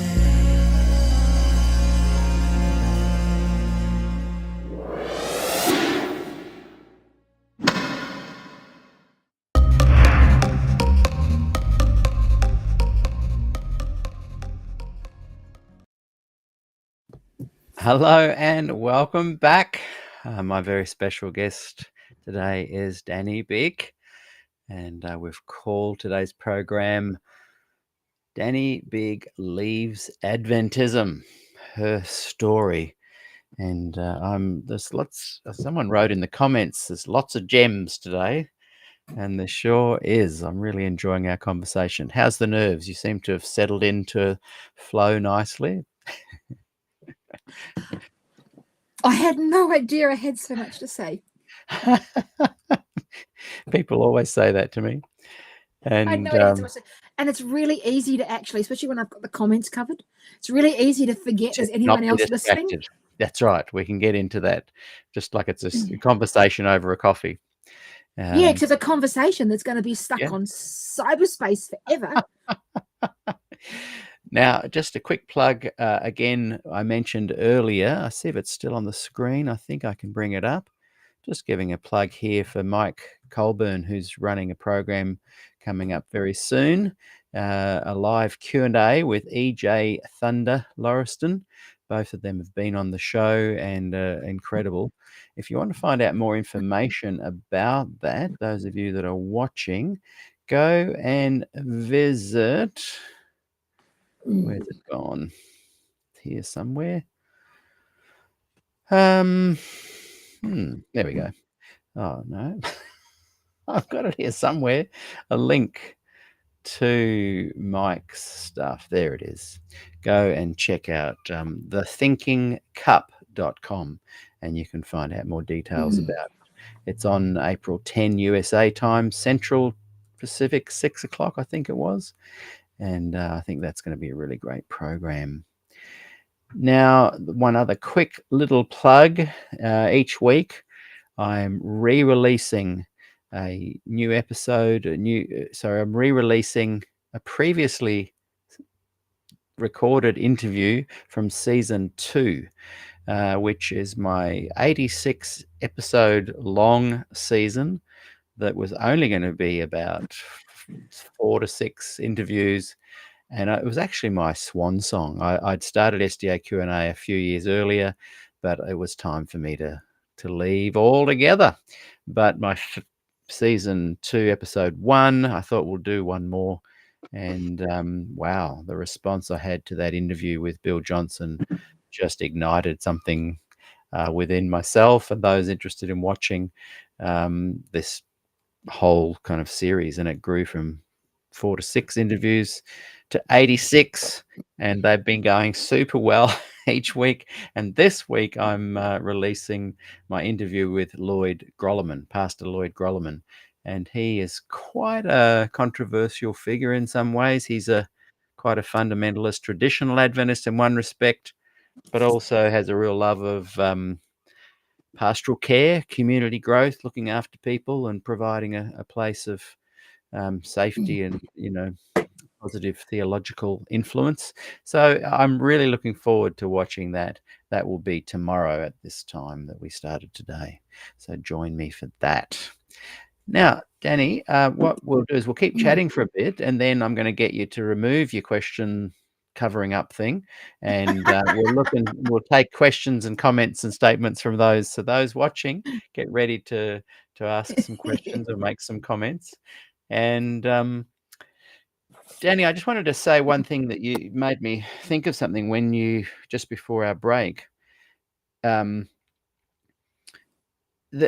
fact that Adventists don't offer much pastoral care, unless it's somehow proselytizing, like they're really good with outreach to the community, as long as it makes it to the headlines. That doesn't mean lots of good people are working for these subsystems or committees or events or whatever aren't genuine. I'm not saying that, but they will, at a systematic level, ensure that everything they do is bringing good, positive media to bring people in. So they're great to bring people into the church, but they're not good at really giving that pastoral care. You can't ask questions.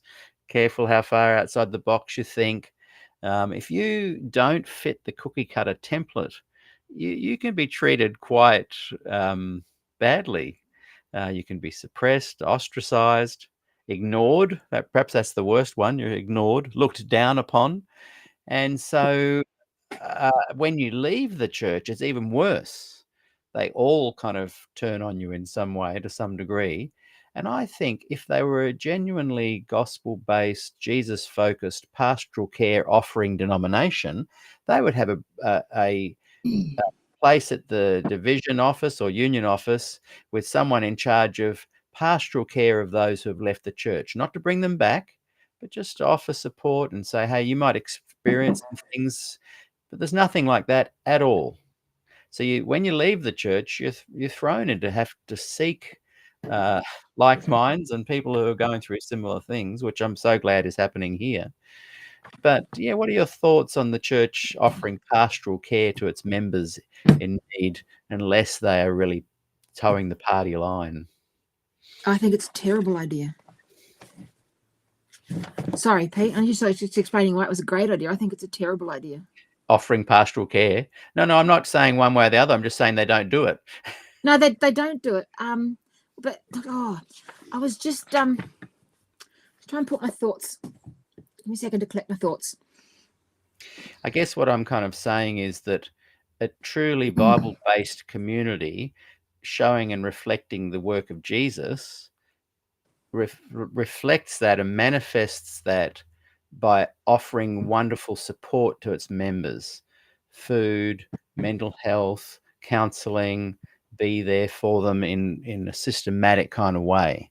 And Adventists don't do that unless they're getting, as a denomination, unless they're getting some kind of publicity from it. And when it comes to leaving the church altogether, they're not offering any help to those who leave. It's like, off you go then, bye, you're dead to us almost. It's like a form of shunning. Yeah, I guess that is a little bit true. I was just thinking about some of my friends. One of my friends in particular, I'm thinking back in time now, going back 20 years easy. And she was best friends with the people that were pretty much running the church at that time. And she had a crisis at home. They lived a long way out of town, couldn't get in. She'd been best friends with these people right through high school. And she ended up getting pregnant when she wasn't married, and it was like she didn't exist. No one spoke to her again, and she won't have anything to do with the church. And I can see why, but there's lots of those stories. I mean, as an organization, you're right. And that's what I'm talking about. I'm not talking about individuals. Yeah, There's just got to say, to be many fair, good individuals. To be fair, I mean, some of the churches, when they operate as a micro thing, they're amazing. They are amazing. I've been part of churches where people have had, someone's been a death in the family, and they've rocked up and supplied meals for weeks, and they've done all sorts of things, and they've been incredible. So, well, that's why I said at the start, if the grassroots level, I'm not talking about that.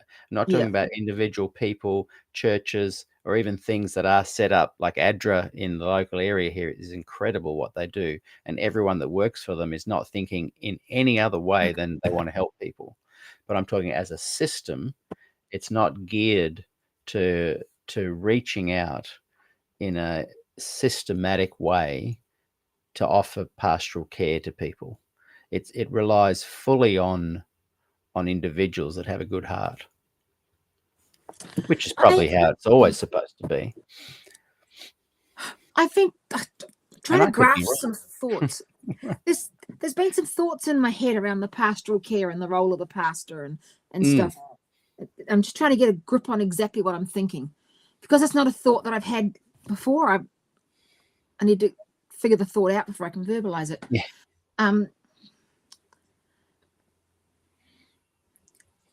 I don't know. I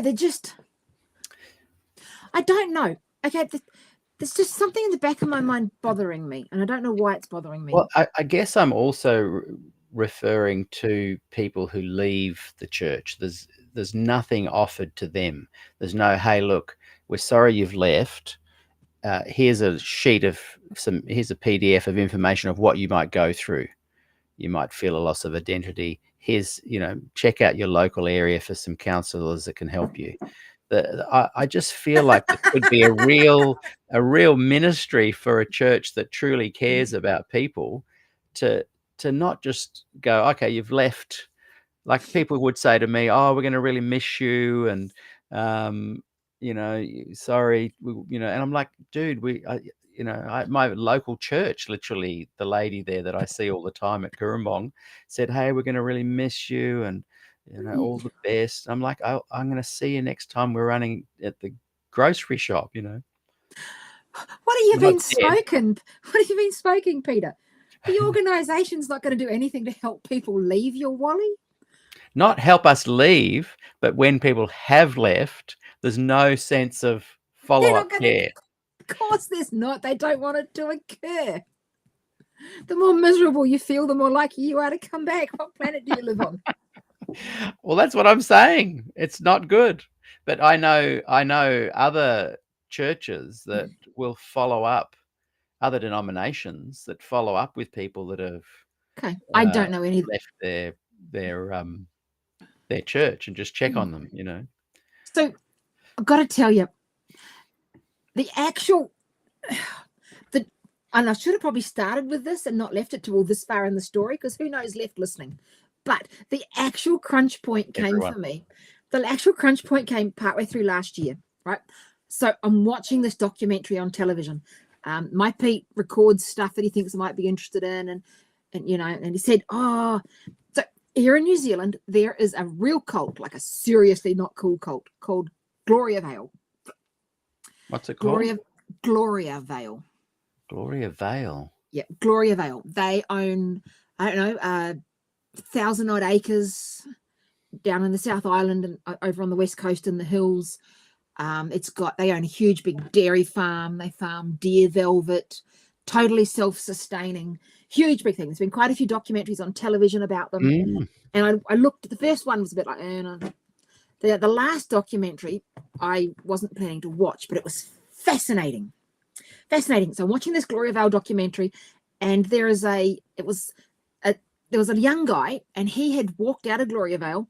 So that he'd walked about 3 kilometers, I think it was, across the cow paddocks, over the creek to a next door neighbor's farm. And he was working on the neighboring farm. And the guy that ran that neighboring farm was he was there all the time. It's like in the documentary they were doing, the lawyers were there. And so the story they had on the last documentary about Gloria Vale was this young fella, and he had 6 or 7 kids, and he wanted his family back. Okay, he wanted his family back. And that was the story of the fight for his family. He hadn't seen them for a long time, been a year or so, I think. And she couldn't talk to him. Then there was this really sad story where someone went to pick something up on his behalf, and she hadn't spoken to her and the kids in months. And she'd dusted flour on the bench and written a little note with her finger, because it was the only way to get a message to him, saying, tell him I love him or something, from the wife. Really, really like romantic and tragic and sad and all the things that make a great documentary and movie. It was just awful. So I'm watching this, and there was a point, at this point, last I heard, Gloria Vale was going to be shut down. The government was doing something to cut their funding and to do a whole pile of stuff. There was one guy and a group of elders were running it, and they were having sex with everybody, and everybody's families only got one little room in a joint building, and they'd lied to all the people. It started off as what was supposed to be this amazing collective where everybody owned stuff.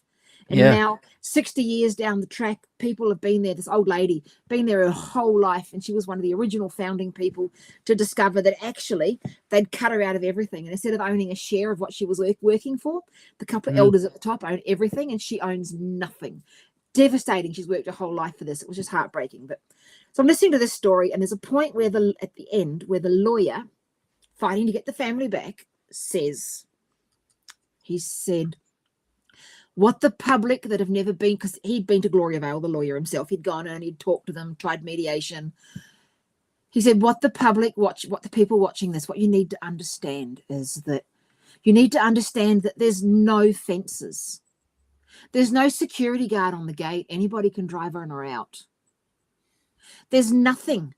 There is nothing physical holding those people there. All that's holding his wife and kids at any moment could pack a bag and walk across the paddock. It's 3K and move in with him, and they could be reunited, which is what they all say they want. The only thing holding the family and the kids inside Gloria Vale is what's in their head. Yes. It's they are mentally held there. And I thought, I thought that is so sad. That is the saddest thing I've ever heard, that these people, they want desperately to be there with their husband. There's nothing stopping them. They can pack a bag at any point. All they need to do is walk across a paddock and be with them. Yes. But what has been brainwashed and indoctrinated into them stops them from walking across that paddock to be with them. And I wanted to cry. It was the saddest thing. Mm-hmm. And it was devastating. I cannot describe how devastatingly sad it was. And then my crisis point came from that. It was probably 4 weeks later when I woke up and went, I can't say those words on video. I went, crap.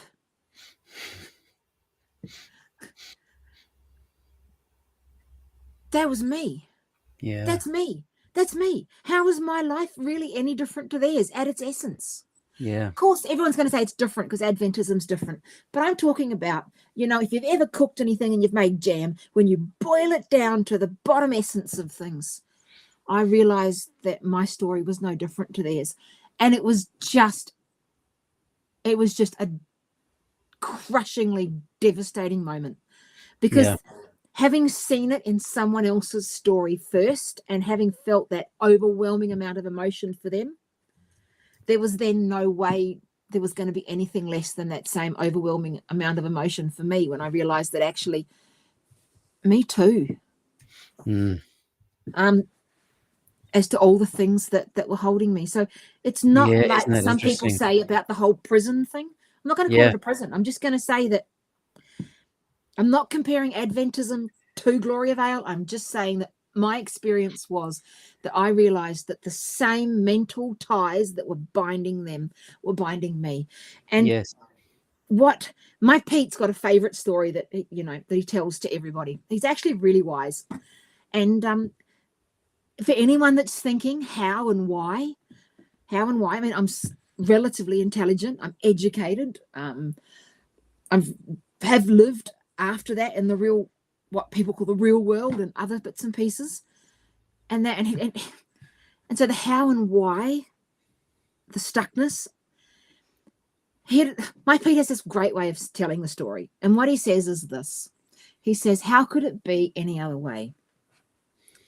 I remember when I was a little girl and I went to the circus. I'm old enough that I can remember a circus with a real elephant at it. Mm-hmm. Okay. You've been to a circus with a real elephant, Pete? Yes. Right, Many a real times. elephant. How big was the chain holding that elephant's leg? Yeah, tiny. It was Nothing. tiny.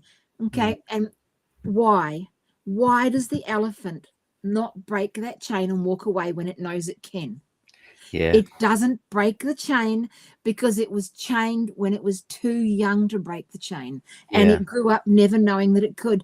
And it's learned helplessness, and it then no longer does. And For often all it the- walks around with the chain not even being held by anyone. Just a tiny thing around its leg and a foot or two. And it's just walking and it just rattles along. Learned helplessness. Wow. It was chained when it didn't know any better. And I'm not saying all of Adventism's bad, but I need to be honest about the fact that there's parts of it that, because I was born into it, because I was born into it, and it's all I knew from such a young age. Yes. Everything is so all encompassing. There's Yes. Very no good. television shows, no movies, no books, no. The first time I think Mum played it, I remember hearing music that wasn't classical or from the church. I'd have been about 15 or 16 years old. Yeah. It's all encompassing. And so Same here. it does need to be acknowledged that Yes. parts of it chain you when you were too young to know any different. And that's why breaking it is so hard, Yes. and why some people never do. See, that's interesting because it's not and people will say, oh, that's not my experience.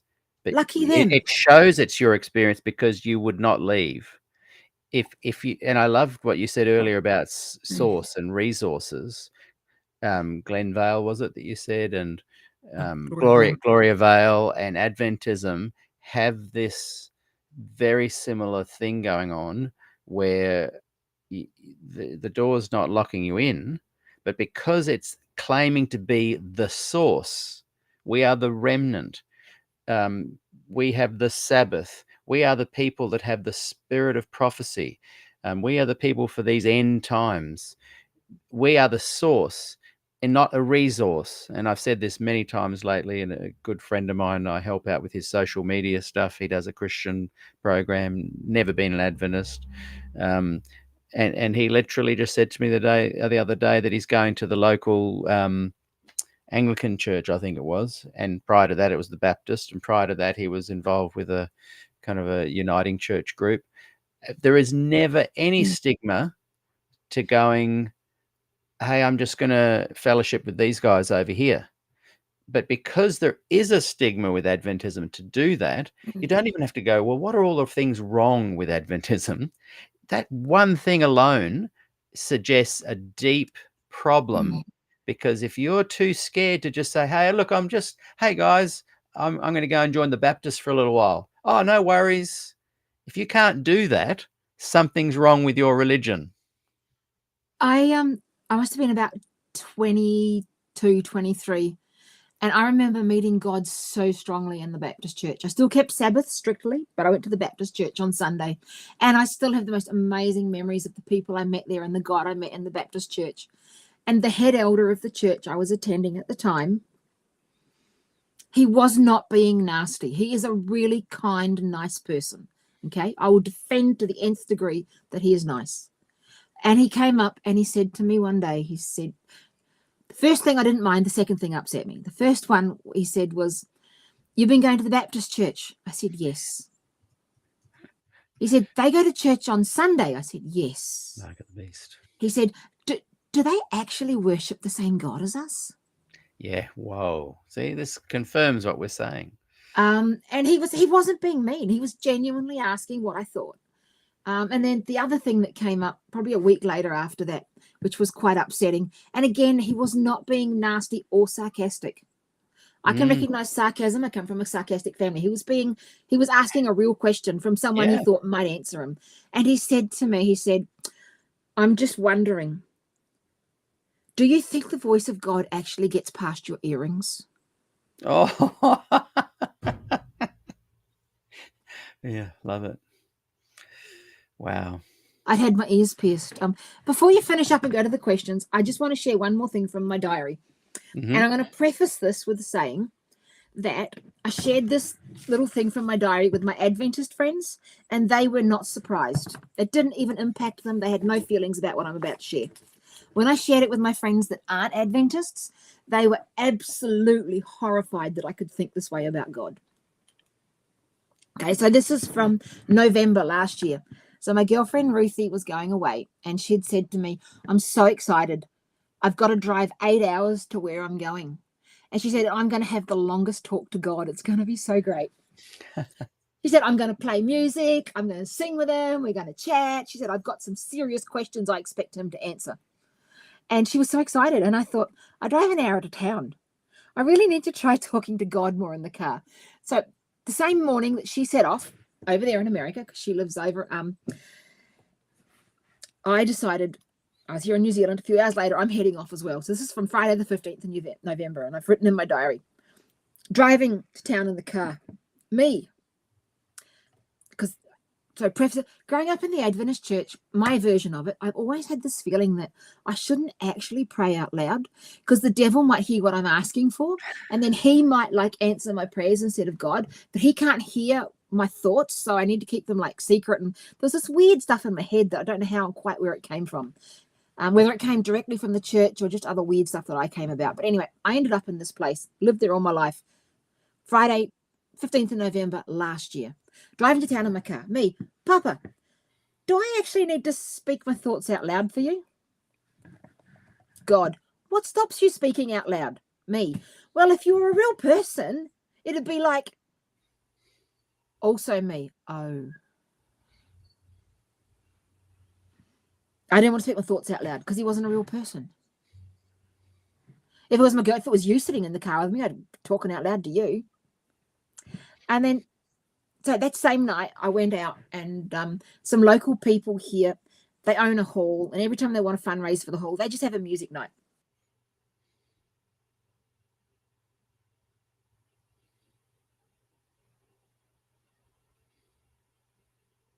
So they just put on, I can't remember what this is. You said, and they had a music night. All right, so they had a music night at the local hall, and I went down to the music night, and we have really long twilights where I live, so I planned to be gone before the sunset on Friday night, and it didn't happen. So I get home, I'm driving on my way back, and I'm almost home, and I was saying to God, Papa, I'm really sorry. I was late because I was standing outside the hall talking to a neighbor that I've never ever got to meet and having a long in-depth discussion with them about nature and God, and not God specifically, but about nature. And I think of nature and God as sort of being one because it's his creation, but I can explain why at a later date. Anyway, so I said, Papa, is doing this after sunset, it's not a long way after sunset, talking to these people and being at the concert still, even though I'm outside and not in the hall, is this really a sin? And the voice in my head said, where do you think I met people? I started thinking about all the gospel stories about where he met people. And then again, so Sunday, so we're talking Sunday the 17th, 2 days, Friday night, down to Sunday now. And so on Sunday, I was reading through my chapter in my book that we were studying with my ladies for that week. And I won't go into reading it this time. Maybe another time I'll share what the chapter was. But my question from the chapter, my thoughts about the chapter we were reading was, talking about relating to God. And I've written in my diary here, I read the chapter for this week from Undignified. I've got to the end of it and I'm very confused. This sounds like a relationship with a real person, God. But Aren't I real? Me. Oh, again, that's twice in 3 days now. I better note this down and talk to someone about it. So my Adventist friends couldn't see the problem. My friends that belonged to my other church, they were horrified that I might thought God wasn't a real person. Mm.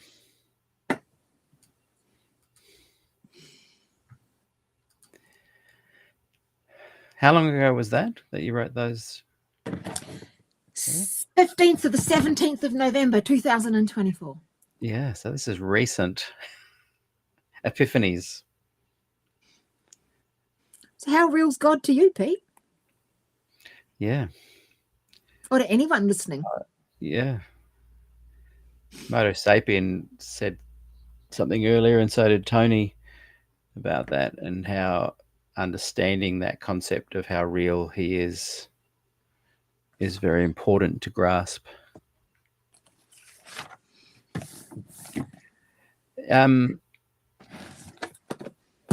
While we're waiting for, if people want to ask any specific questions, share some thank yous to Dani for coming on today, go ahead and do that while I just ask one more question. There was a few funny comments about the earring thing there as well.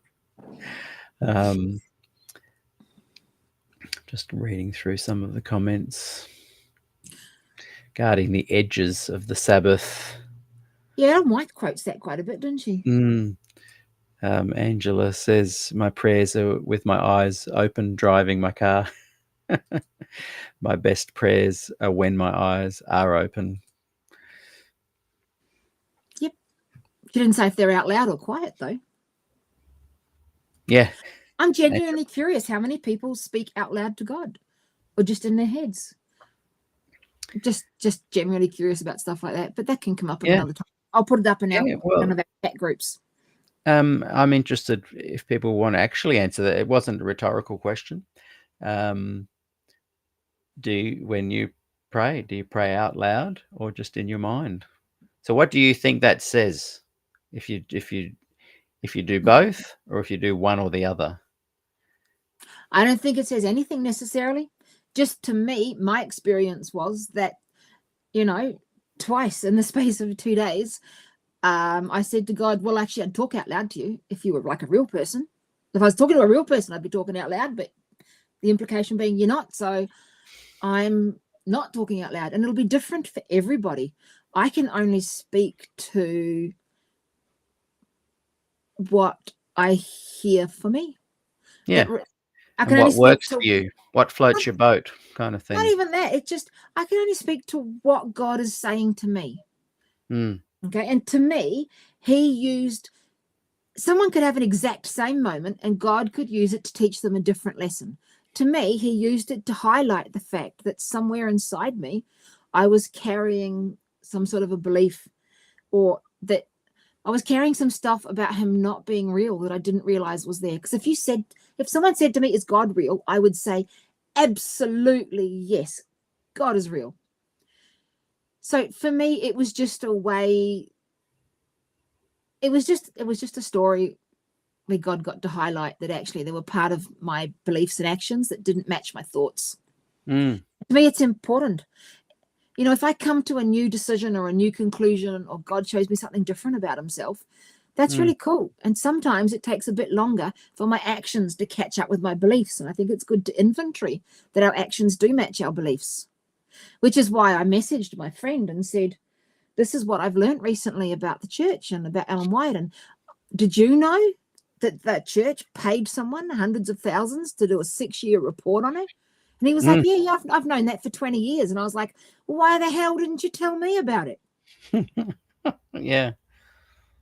I'm sorry, but my actions, Yes. So to me, it was a story that the story wasn't to say if other people pray out loud or they don't pray out loud, it means anything to them. It was just to say God used that to highlight some issues that I needed to change. And as I change all these issues, And as I see him clearer for who he is, as I see clearer the misconceptions that I carry, I'm getting further and further away from the church, not closer.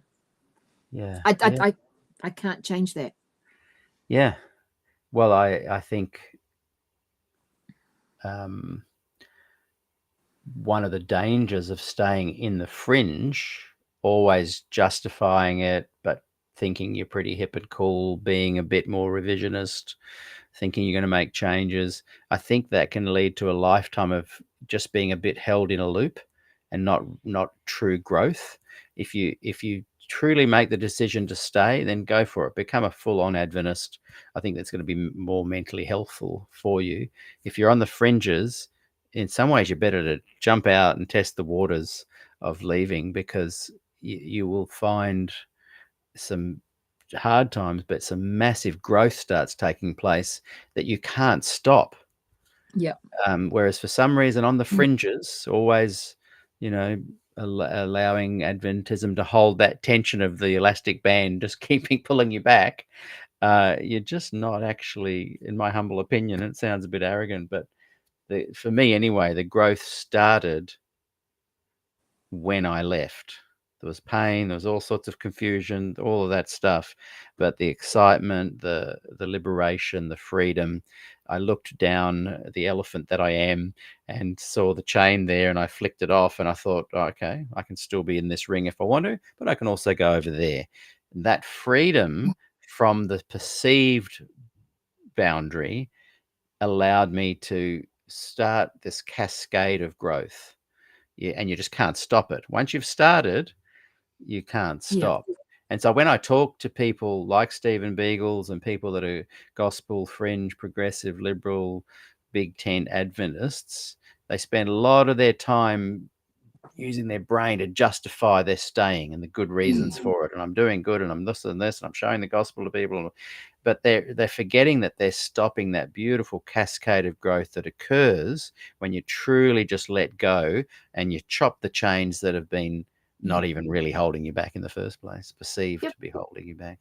And that's why I wanted to talk more about the emotional and the philosophical side of things and the questions that I couldn't answer that led me to where I am, rather than just stick in my head and say a little Bible study thing, because it wasn't initially doctrines that moved me anywhere. I lived on the fringes that you talked about for a long time, not happy and not totally happy and not totally sad, just like this limbo, stuck in the middle.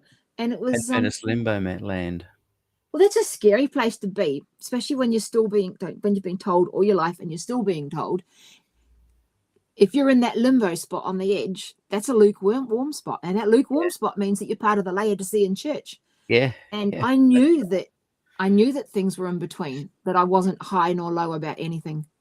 And you're absolutely right with what you said, Peter. Moving out has enabled more room for growth. And when I talked to my friend this morning, she called up and she said, I saw that you're going to speak. And she said, it says that you're just leaving the church. She said, you didn't just leave. You left ages ago. And I said, hang on a minute. I said, this is a matter of perception.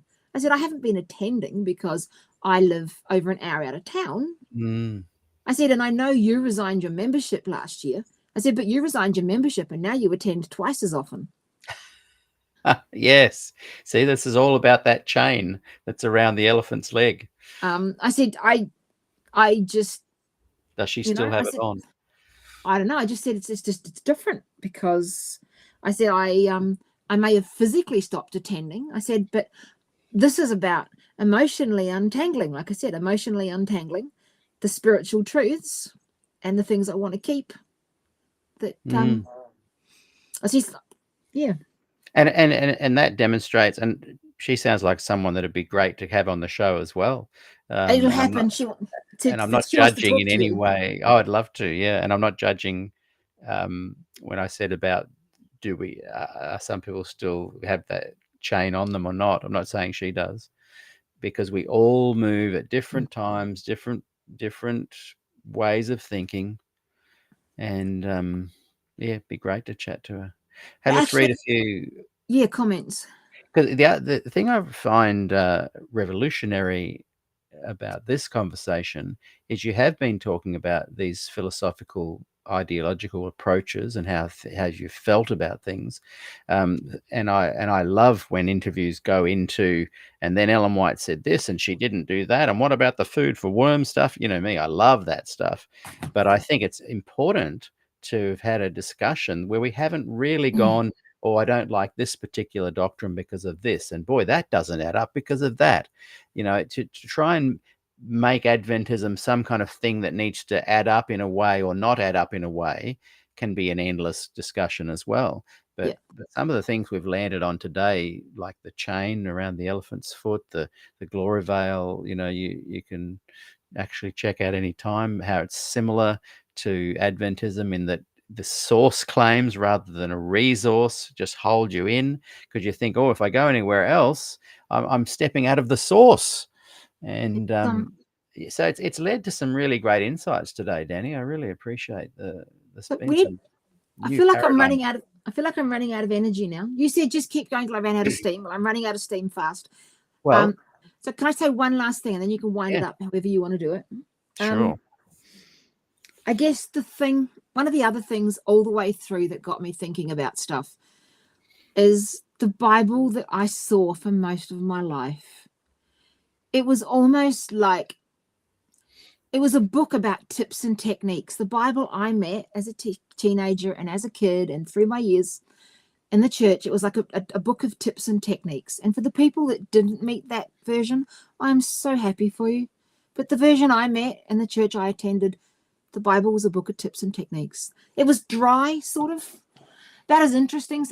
Seriously, it is a confession. Up until the last year or so, I found the Bible about as interesting as reading the phone book. But I can still repeat it and recite it to you. Yeah. And so I can remember the first time, and it'd be 20 years ago now, the first time that somebody said to me, the Bible is a book full of mystery. It's full of mystery and supernatural. And they said, how did it get to be so boring when actually, and I thought about it. Here's the thing, right? You know this. You've got a Bible. The Bible has stories about people that died in a battle, landed in a grave, and when they touched the bones of, was it Elijah or Elisha? I can never remember which one. They came back to life. How incredible is that? God made a donkey talk when someone wouldn't listen. He turned a whale into like a submarine transportation. He sent spirits into pigs and they ran off a cliff and all drowned. The Bible is full of these supernatural, mysterious, incredible things. Jesus said that when he left and the Comforter came, we would do greater things than him. There's something wrong.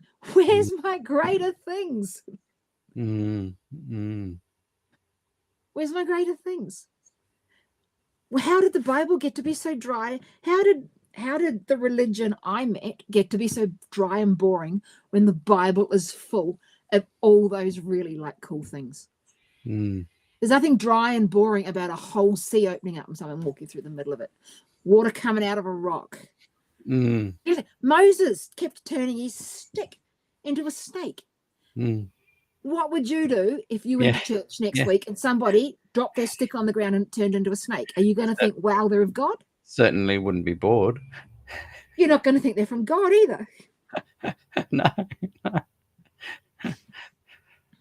Yeah. Boy, that's another whole conversation right there. Well, I don't want to go into the technicalities of it. I don't want to have a deep Bible study on it. I just wanted to say that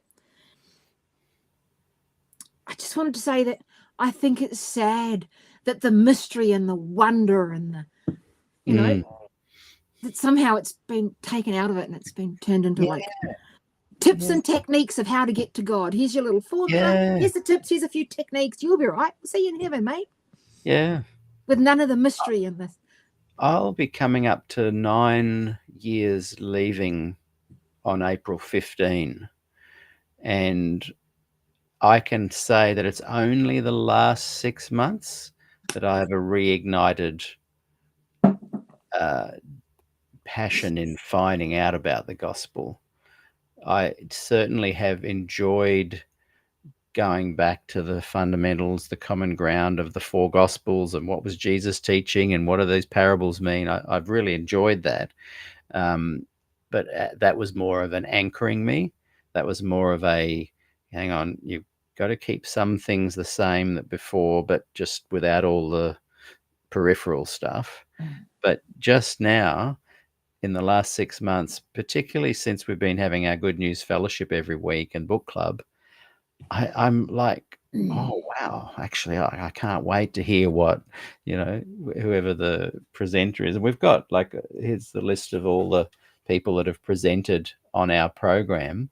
And every single one of them, I just absolutely have loved, looked forward to, began feeling that ignition again, and I didn't think that was ever coming back. And you're kind of saying that too. Here's this stuff that I'm re-looking at and starting to really enjoy digging into. Someone said something crazy, what might not be crazy, but someone said to me once recently, they said, what if Jesus was human? He was also God, but he was human.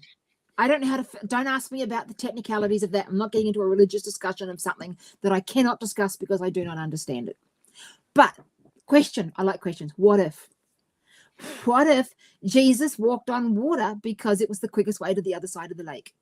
What if we've complicated everything? Yeah. What if Jesus walked on the water as a metaphor?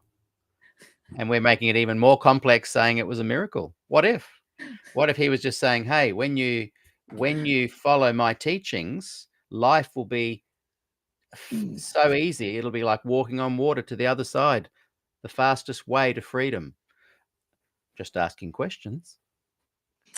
The one thing that's given me strength and helped me all the way through is about 20 years ago now, and I went out to the beach, and it was a West Coast beach, and it was wild and grey and overcast. I love the beach when it's really windy and wild, not on like sunny, beautiful days.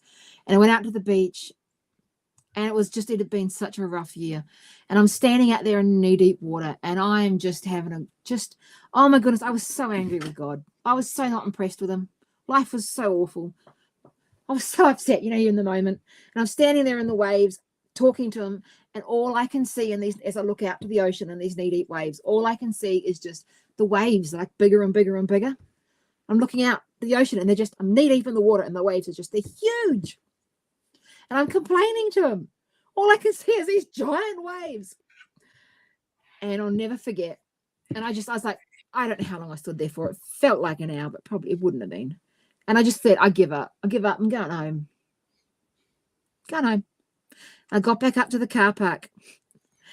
And as I turned around and opened the driver's door and looked once more out across the ocean, the car park was quite a bit higher than the waves and down at the beach. Come walking up to it. And I looked out, and what do you know? Out there on the horizon, the ocean was still. Yes. It was still. And, I felt, and I'll talk to you at another time about not so much the voice of God, but the sound of God and how they're different. Okay.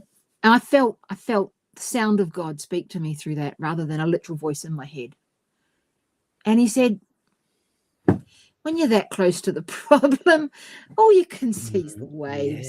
Yes. When you step back, 100%. look what's out there behind them. I love it. And it's just something I've got to hold on to through all of this is stories like that. And all I wanted initially to tell you in this was all of the stories, because I have quite a lot of stories like that where God has spoken and showed me something so clearly through nature. But that's not where we ended up, so it wasn't meant to be. We can have you back, and we can do a list of stories, because I love that story. Because that happened to you. That's not just something you've heard. No, that's me. No, that was actually so me. We could have a whole program of just these kind of stories that reveal a bigger truth. It was it was an amazing moment. I really am running out of energy. For anyone that makes it to the bitter end, there was one story apart from that I really felt God wanted me to share. And that is for anyone that's on this journey and that's walking out of this, there's something really important I want people to know. And that is, and I'll make the story as short as I can. You're going to have to figure it out. You're all adults. So I wrote a story. I wrote a story for a little boy. And the story's about a burglar. And the burglar breaks into a house. And this burglar doesn't steal the television. And he doesn't steal the video remote, the video and the, you know. He doesn't steal your iPod and your Apple tablet. He steals sneaky things. He goes under the bed and he goes through your boxes and he goes to the back of the wardrobe and he goes into the shoe boxes you've got hidden up the top. And he takes the pocket knife that your granddad left you, and maybe you got a special egg beater or something from your granny, and he steals these really random things that you thought, you know. And so what happens is the police come and they take a report of everything the burglar has stole. And so you give them the basic things. And what happens then is that the grief of what the burglar stole from you is awful. And you cry. And you grieve what you've lost. Okay? And you move on with life. And then 6 months down the track, you find a recipe that you really want to make. And the electric power's gone out because the men are working on the power lines, and you realize the only way to bake this thing is to get that old egg beater that you had of Granny's, and you're like, yeah, I gotta get that Granny's egg beater. And you go under the bed and you pull out the box where you just threw it because you weren't using it. And you really need it, and it's not there. And you think, where is it? And you hunt everywhere for this thing that you really need to make life work in that moment. And it's not there. And you realize, oh, the burglar took it. And then you feel your grief. And you grieve it. I couldn't grieve that I'd lost the egg beater when I didn't know I'd lost it. And so that's what this journey that's for me, it's a metaphor of the journey that I'm going through and that I expect everyone else to go through. And that is that you're going to come up against things in life, and I expect, and I have done so far, and I will again come up against things and think, I really needed that emotional skill. I needed that belief in God to get through this moment. I needed whatever it is. And it won't be there. And, you know, it's the journey from what was to the awesomeness that what is, in the middle of it, there is a lot of grief. And for people that think it's a one-off, you're done, you hand in your thing, you resign, you're finished, the grief's done. It's not like that. I want to tell you, expect grief. Expect to feel a grief every time you need to do something or you need an emotional resource in life, and you realize that it's not there and why it's not there.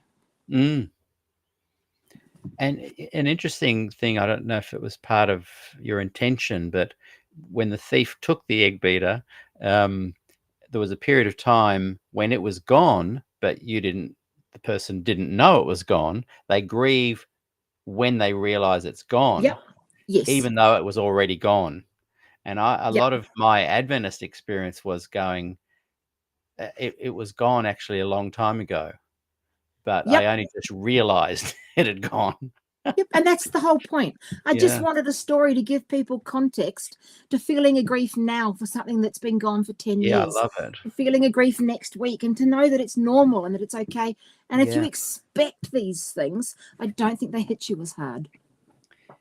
Yes, that is very important. And that's why these hearing people's leaving Adventism stories are so important, because, you know, you're paving the way for people to not be so shocked when they experience stuff.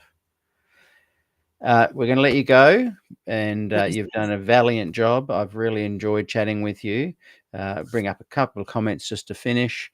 Moto Sapiens says, Dani, I love your thoughts and especially your work stories. God should be real to us and affect the way we react, interact, because we're changed for the better. Thanks for coming on. And Rochelle Anonymous says, yes, more Dani stories, like the one about the horse training. You have to hear that one sometime, Peter. Did you share? I know you spoke about horses before, but not this particular one, I don't think. Oh, no, Can you share that? Conversation with Andrea, and I had with Andrea and Rochelle in a separate thingy, but we'll just stop now. I'll stick it in another one if you want to see me again. Another time. I have more stories, like analogies where God's used things to teach me stuff. Well, lots of love coming through from everybody, and we've really enjoyed chatting with you today, Dani. Thank you for taking such a big amount of time. See, it just happens, doesn't it? It just flows and unfolds.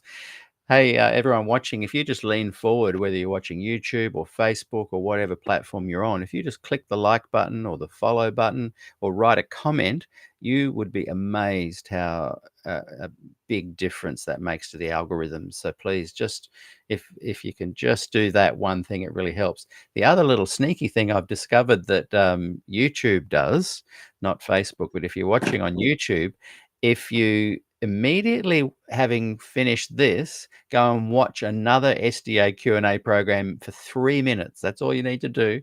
That boosts like something like 50%, those two shows getting out there to a wider audience. So if you want to Wow. help what I'm doing, literally as soon as you finish this, don't watch something else, then this immediately go and watch 3 minutes, can't be under 3, of another SDA Q&A show that we've done, and that will really help.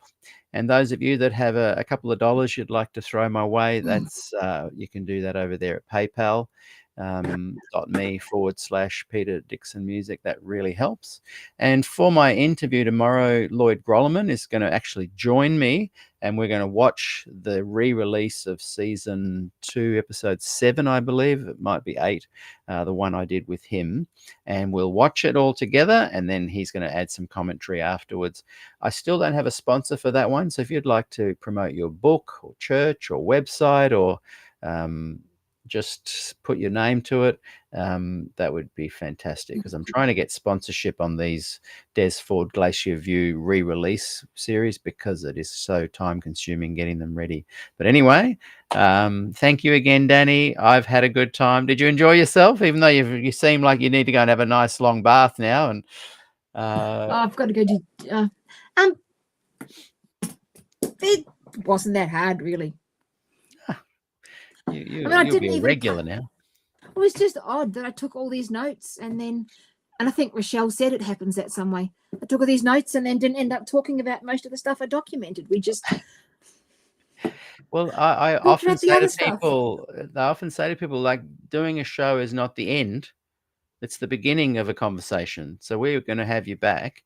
A lot of people come back and have, more to share and talk about. And sometimes people write to me and say, oh, I had a different thing I wanted to add to something there. I should have said that and that. Cool. Next time we chat, make a note. We'll fix it all up. But yeah, really appreciate it, Dani. Thank you very much. And thank you, everybody, for watching. We will see you tomorrow. See you later.